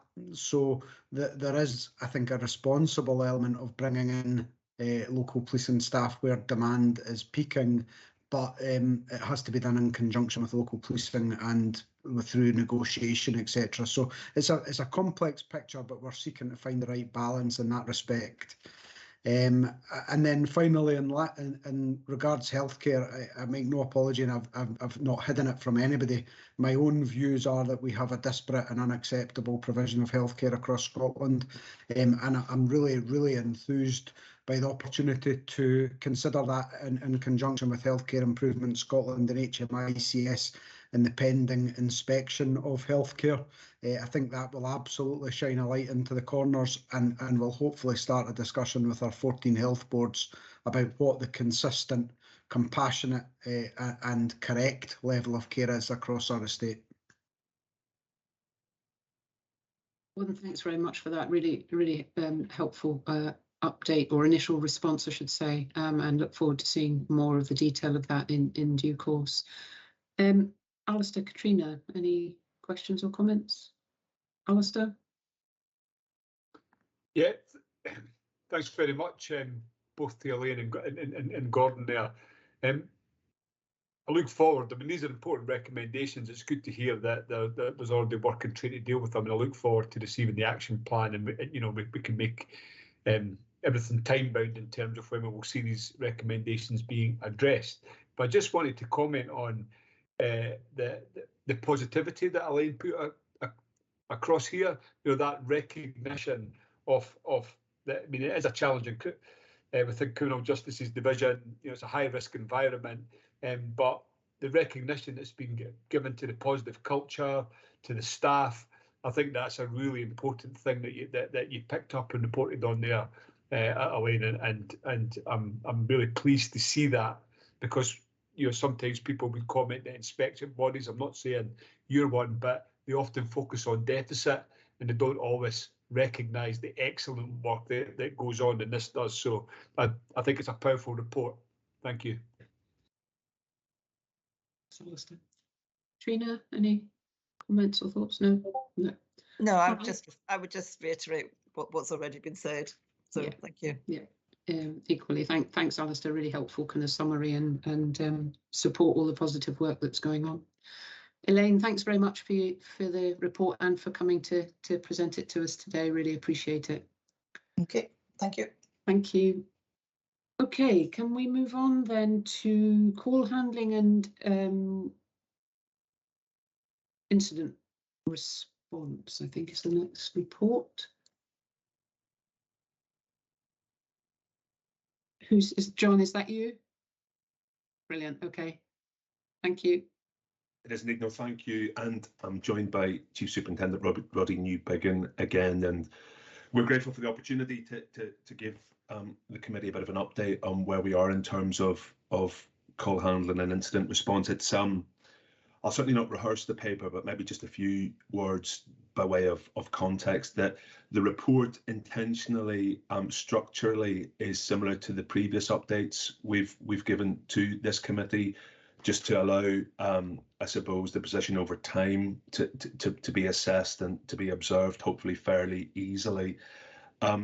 The crux of the position is very similar to that which we've updated the last couple of times we've appeared in front of the committee, in that 999 performance remains very strong. That's not by accident, as you know, and we've talked previously about the degree to which we protect our ability in that regard. We continue to maintain all of our non-emergency, our 101 service, but there are challenges there. The average second to answer is longer than we would want it to be. The reasons are similar and consistent, and the huge factor in that really is COVID. And actually, in a sense, it's sort of timely appearing today, and that our absence today actually is over 300 in C3. It's gone up 100 in a week, which sort of gives, I suppose, I hope members an understanding of, which I know you have, or allows me an opportunity to just reinforce the very dynamic nature of this, and the fact we're responding to events really out with our control, and we're trying to react in relation to that.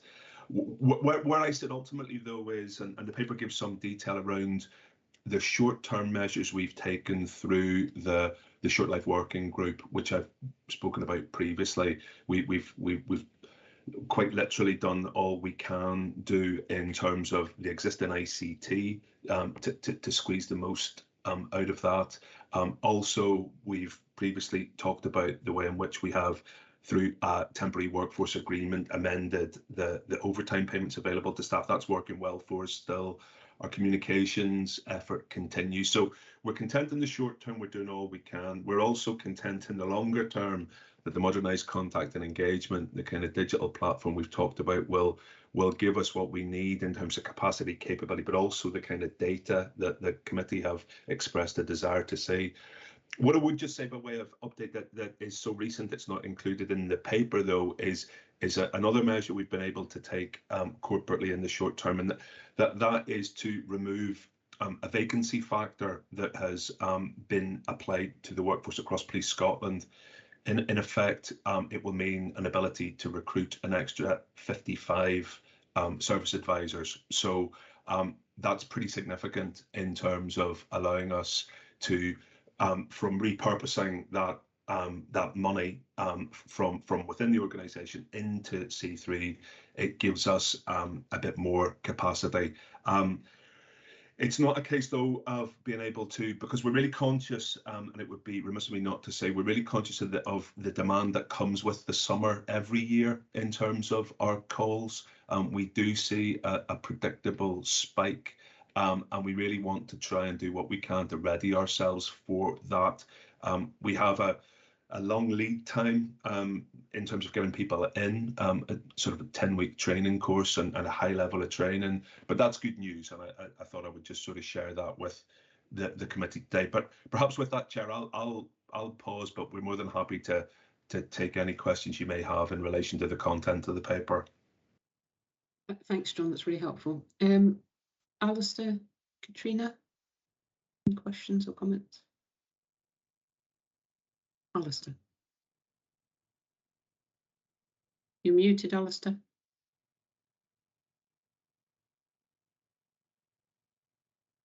Amanda, that was operator error. So, John, I mean, there's a huge amount of work I can see in the paper going on to tackle some of the challenges that you're experiencing here, and it's such an important area of work. We all know that it's people's first contact with Police Scotland, and you know, often in the most difficult of circumstances. And you're right to highlight that the prioritisation of the treble 9 calls. A very operational question, but there's one of your longest lead times for treble 9 calls. Is it over 2 minutes? I see that. I mean, that seems. I know it's an outlier, but that seems quite extraordinary. So when something like that happens, what do you do to look at that route? You know, that outlier to make sure that doesn't happen. If you're phoning treble 9, it's an emergency. You know, you would hope. So there's that part of it. And you put in a lot of good measures during COP26, including, you know, surging the resource that was in there. You've spoken about the 10-week lead time. Is the root cause of this a resourcing issue, in your estimation? And then my third question is that you know, there's the dealing with the calls, and you've got the two main routes there that we talk about, the treble 9 and the 101s. But is there ways to divert the calls elsewhere in the organisation and bigger education methods to make sure people get their questions answered that don't add to the burden and a very risk critical part of the organisation? So that was the three areas I'd like you to comment on. Thank you. Very happy to do that. And I'll maybe make a bit of a start. I'm sure Roddy will want to come in and sort of give a bit more of the detail. In terms of the treble 9 calls and that sort of not an outlier, but the longer wait time that you referred to, Alistair. It was 1 minute 35. Sorry, I'd said over 2 minutes. Apologies for not getting it right. So there's a number of points to make there. One is that typically that tends to happen when multiple calls come in a surge. So when there is kind of many people calling about the same incident, or perhaps that even happening 2 or 3 times at the same time. So it tends to happen at periods of peak time. We've got a process whereby we through ICT support ring fence available service advisors. So we always have 3 ready and willing and able to take calls. One of the reasons by which our 101s have improved has been we've managed to get better at that and balancing that. But nevertheless, we still do get situations where there is a really unpredictable surge in call volume. A good case in point was the night of Storm Arwen, where we had 1,500 extra calls that night. So that inevitably and sort of statistically puts pressure on the sort of system. Your second point, and again, Roddy might comment on all 3 points as well. There is, I suppose, when you boil this down, a bit of a demand and supply kind of nature to this proposition. Kind of traditionally pre-COVID, demand was pretty, not easy, but pretty predictable. There were patterns within a year, patterns within a month, patterns within a week, patterns within a day, and through some well-established resource profiling and resource planning and people working different shifts, starting even half an hour differences to each other, we were able to match supply and demand much more easily than we have done over the last couple of years. We've seen really unpredictable levels of demand with, at the same time, things like social distancing and really high levels of absence. So, for example, we wouldn't have predicted last Wednesday that we would have an extra 100 people off sick today, and that's out of just under 500 in the service centre. So unexpectedly, 25% aren't with us for good reasons, COVID related. So it puts additional pressure on that demand and supply relationship. And then in terms of calls ending up in the right place and doing all we can to ensure that is the case. We wouldn't want people not to call us. We would want people to perhaps think before using the non-emergency number, and that's featured and continues to feature in our comms. We know from the analysis that we've done that 27% of people who phone 101 are phoning for information, that they've got an information need. Our website is in the plan. So in terms of the longer term modernised contact and engagement, we will end up with a more interactive website. That will kind of help. And I suppose our comms has consistently encouraged folk to think about whether it is another service provider they need. And certainly through the last couple of years, we have seen displaced demand coming in on top of us. So we are working to kind of deal with that too. But I'm conscious Roddy may well want to, perhaps with your forbearance, Chair, might want to add just to my update there.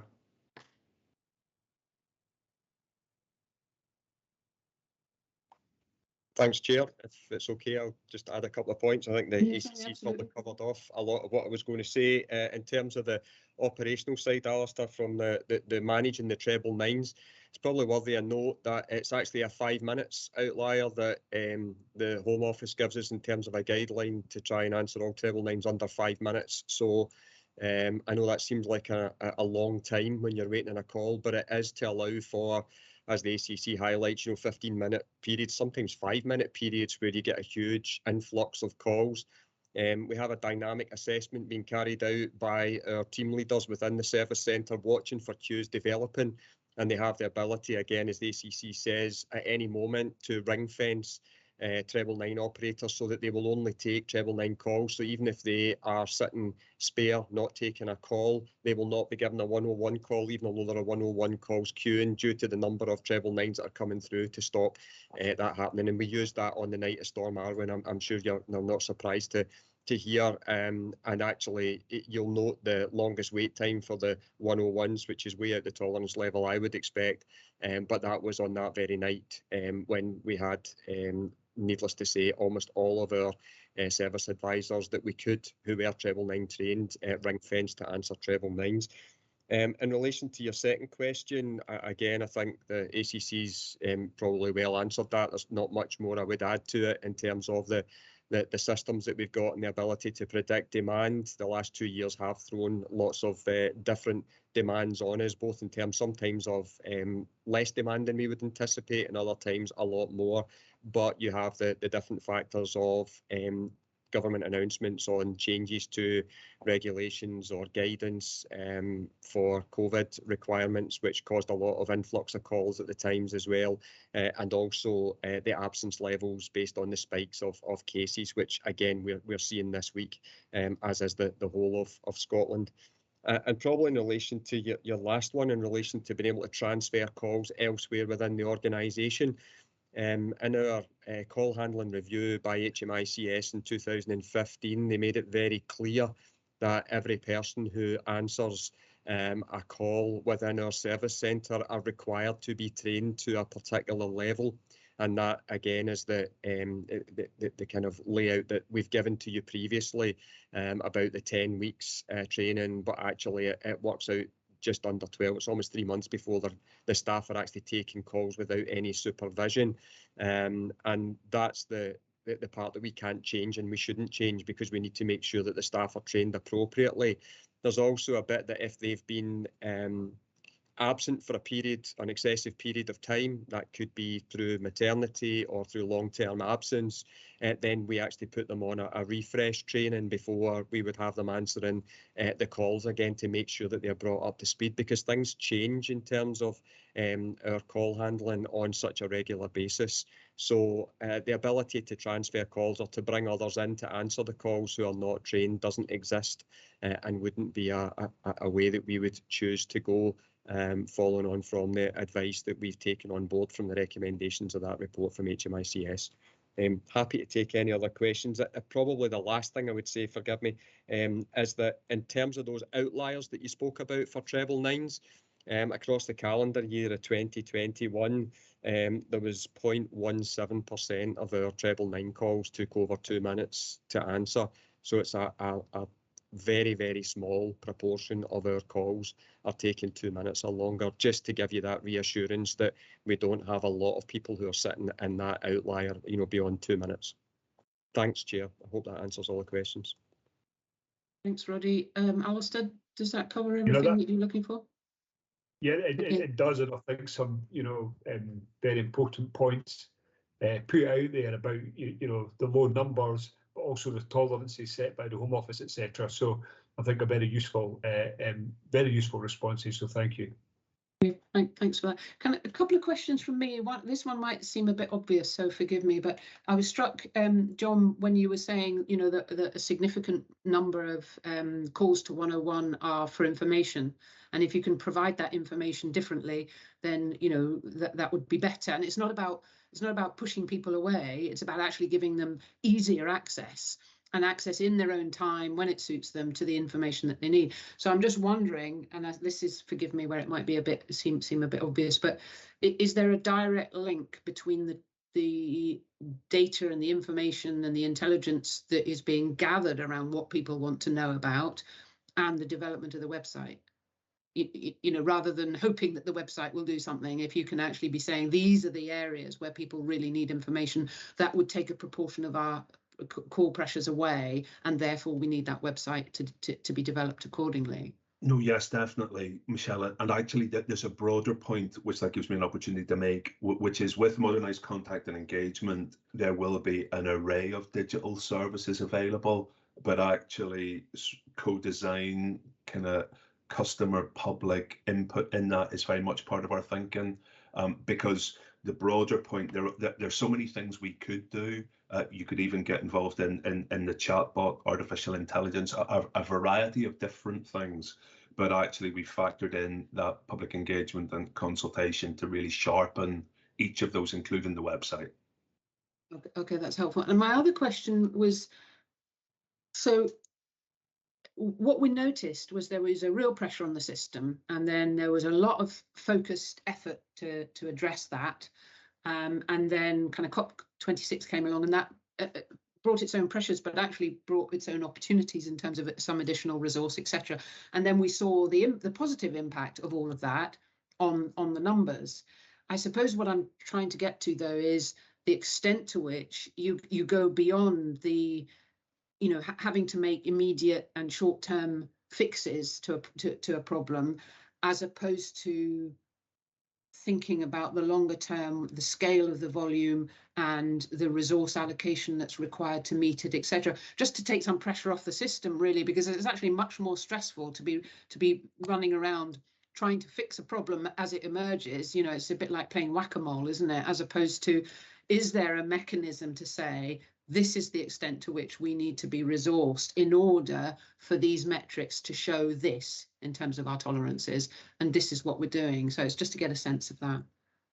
So, and again, that whack-a-mole, that's definitely what it's felt a bit like, to be fair, over the last couple of years. So the modernised contact and engagement programme that will bring digital contact is set up and designed very much as you describe, a real understanding, co-designing services using UCCP and the National X to enable the digital services designed with the public and then a resourcing model calculated in terms of anticipated demand. And typically that demand, as I said earlier, is predictable enough to allow a more stable, calmer approach, which is what we were used to actually before the last couple of years came upon us.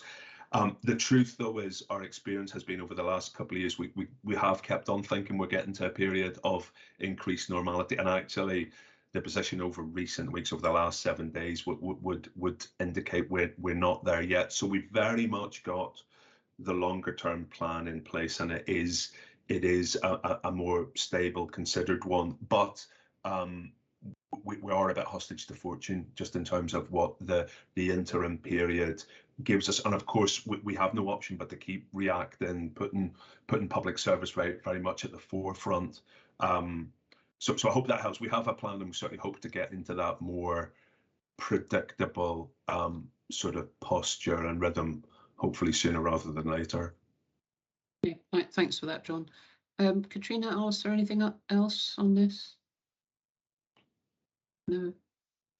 Okay, John, Roddy, thanks very much. Really helpful to get your insights from a bit, bringing that to life a little bit beyond the paper. So thanks very much for that. Okay, I think that takes us on to our last report, if I'm right, which is the naloxone test of change evaluation. End on a really positive note. Who's going to speak to this one? Good afternoon, everyone. It'll be myself that's speaking to this paper. Excellent. Thanks very much, Anton.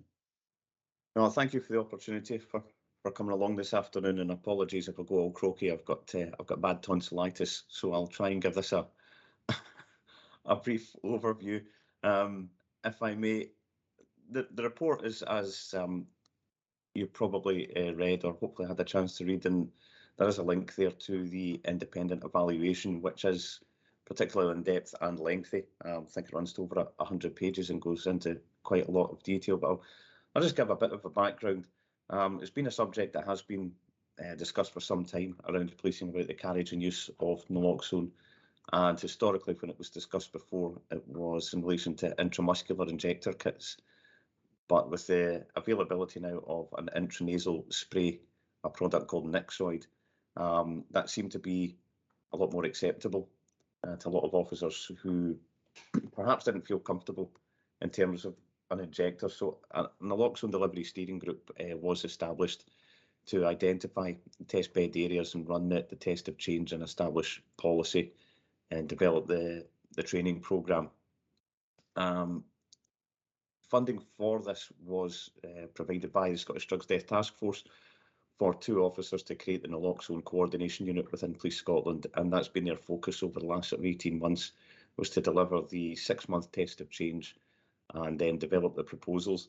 As you probably know, the test of change ran for 6 months in 2021 in Glasgow East, Dundee City, Falkirk, Stirling, Caithness, and within the custody facilities in the existing test bed areas where there wasn't 24/7 healthcare provision on site, because not all custody centres do have their own dedicated healthcare provision at 24/7.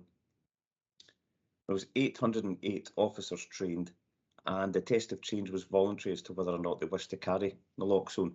And the purpose behind that was to identify barriers and stigmas, to allow us to address them if there were barriers and stigmas, but also to involve officers in the change process, to become more involved, because there has been a lot of change in Police Scotland over the last few years, as I'm sure you're well aware. Of the 808 who were trained, there was 656 elected to carry naloxone, which is 81%. And during the 6-month test of change, there was 51 uses by our officers for people in suspected overdose, and it was in a real variety of sort of circumstances and locations. So some were very much in full view of the public, excuse me, some were in private dwelling houses, and some were in a number of different types of police custody, either in vehicles or in custody centres themselves. But the types of incidents were ranging from concern for persons calls or calls from assistance, officers being flagged down on patrol, officers stumbling across a casualty on patrol, people consuming drugs during sieges, and on a number of occasions, deliberate overdoses by high-risk suicidal missing people, where naloxone was used to try and save their lives. After the conclusion of the test of change, permission was given for all officers to continue carrying the naloxone until a policy decision was made by the Chief Constable. And I think at the moment we're sitting at 64 uses, and thankfully, to date, everyone who's been administered naloxone by officers has survived their ordeal. The Drugs Death Task Force commissioned the evaluation of the test of change. You can see at 2.1 in the paper there. It details exactly what they would be evaluating. And you'll see that in it, it does mention barriers, actual or perceived, police officer attitudes, ineffectiveness of training. And I think that links well to the voluntary nature. It's difficult to identify any barriers, perceived or actual, or stigmas if you just tell somebody to do something and they don't have a choice in it. That's counterproductive if you're trying to evaluate that. And it was evaluated using surveys before training, immediately after training, and then a sort of 3-month follow-up where officers could access an online survey, and they were then invited to take part in focus groups and one-to-ones. And that was a mixture of officers who did and did not elect to take part in the test of change by carrying naloxone. It also involved people with lived and living experience, support organisations, and staff associations all had input. I think that I'll try and give a broad overview of it, but there was overall support for the carriage and use of naloxone by the officers, the vast majority of key stakeholders, and a demonstrated benefit to police carriage and use of naloxone. There were some barriers identified, and hopefully they've been addressed as a result of the training. The report does make mention that there are some stigmatising attitudes held by some officers. That's quite clear in the report, and that is something that forms part of one of the key recommendations that we're already working towards resolving. What is also of note, though, is the sort of percentage use. It shows about 8% of the naloxone kits were used within the 6-month period. Obviously, that's increased since then, which is very almost identical to the public use rate of naloxone. So very sort of representative of the communities we serve, because it is used by lay members of the public in Scotland as part of the take-home naloxone programme. So I think that's very reassuring that we are sort of representative of the communities that we serve. As you probably do know, the recommendations were presented to the Chief Constable and the Strategic Leadership Board on the 9th of February with a recommendation for an expansion for a national rollout, which was approved. And further to that, on the 3rd of March, there was a proposed rollout programme presented to the Chief Constable's Strategic Leadership Board as well, which received full support for us to train approximately 12,500 officers in the carriage and use of intranasal naloxone over the next 12 months. You'll see from the paper there that we are subject to the restrictions on the delivery of naloxone into the UK, which happens twice per annum. That's not purely for Police Scotland, that's serving the whole of the UK. So it will be subject to accessing naloxone at the right times. But we do have that plan in place. It has been fully supported. Some of the early stages have already begun in terms of equipping the officers who did not take part in the original testbed areas with their naloxone. And a number of naloxone champions have been identified around the country to support that wider rollout.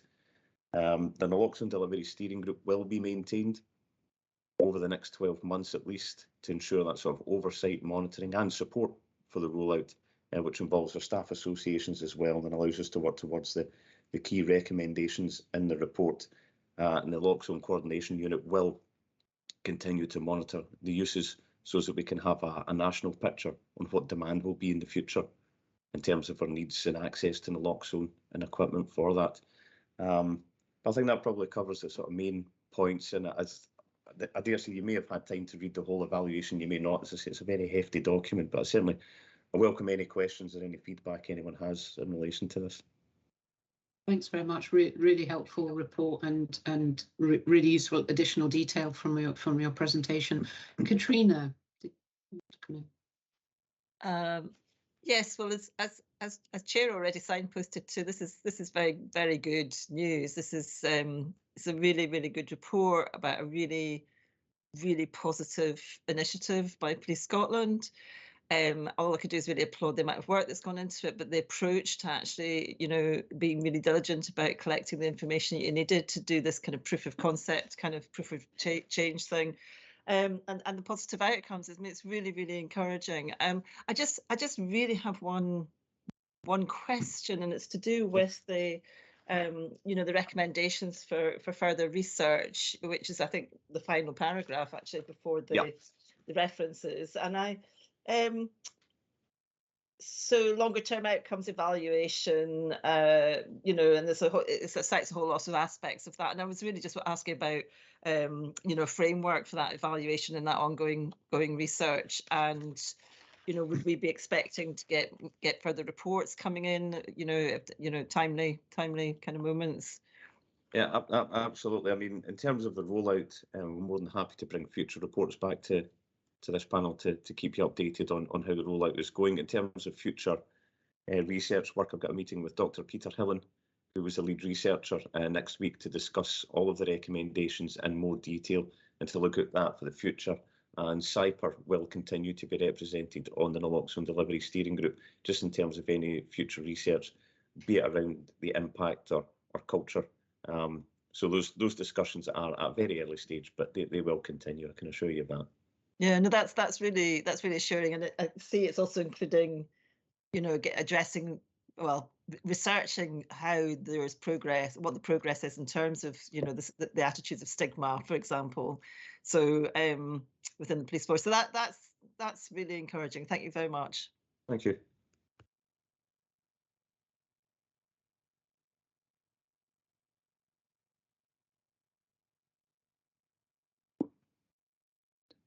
Michelle, have you frozen there? No, you're all right. I don't think so. I can hear you. But anyway, I was just going to invite you to come in, Alistair. Yes. So sorry. Yeah, thanks very much, Anton, and your voice held up well. Thank you. And I hope you feel better soon. You're like others.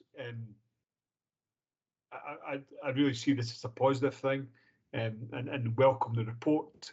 And it, the Chief Constable in his report to the full board, he gave us an update, and it was warmly and strongly welcomed there as well.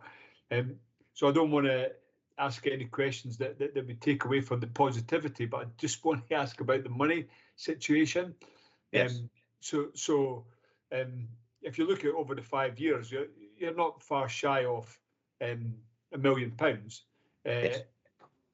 Most of it being up front for this initial rollout, and there'll be a procurement process. So I'm assuming that the Resources Committee will get a sight of that. But my question really is around opportunities, because this is part of a wider approach to drug strategy. Will Police Scotland need to find this money within internal budgets, or is there opportunities for monies to come from elsewhere in terms of that overall approach that Scotland has to tackling its unenviable record on drugs deaths? No, it's an absolutely fair question. And your timing couldn't have been better. I think it was in the last hour and a half, Keith Brown has put the message out that the Scottish Government will fund the initial rollout in its entirety. Right. So no money will come from the core policing budget for that. What will probably follow after that will be some discussions in terms of accessing naloxone through health boards.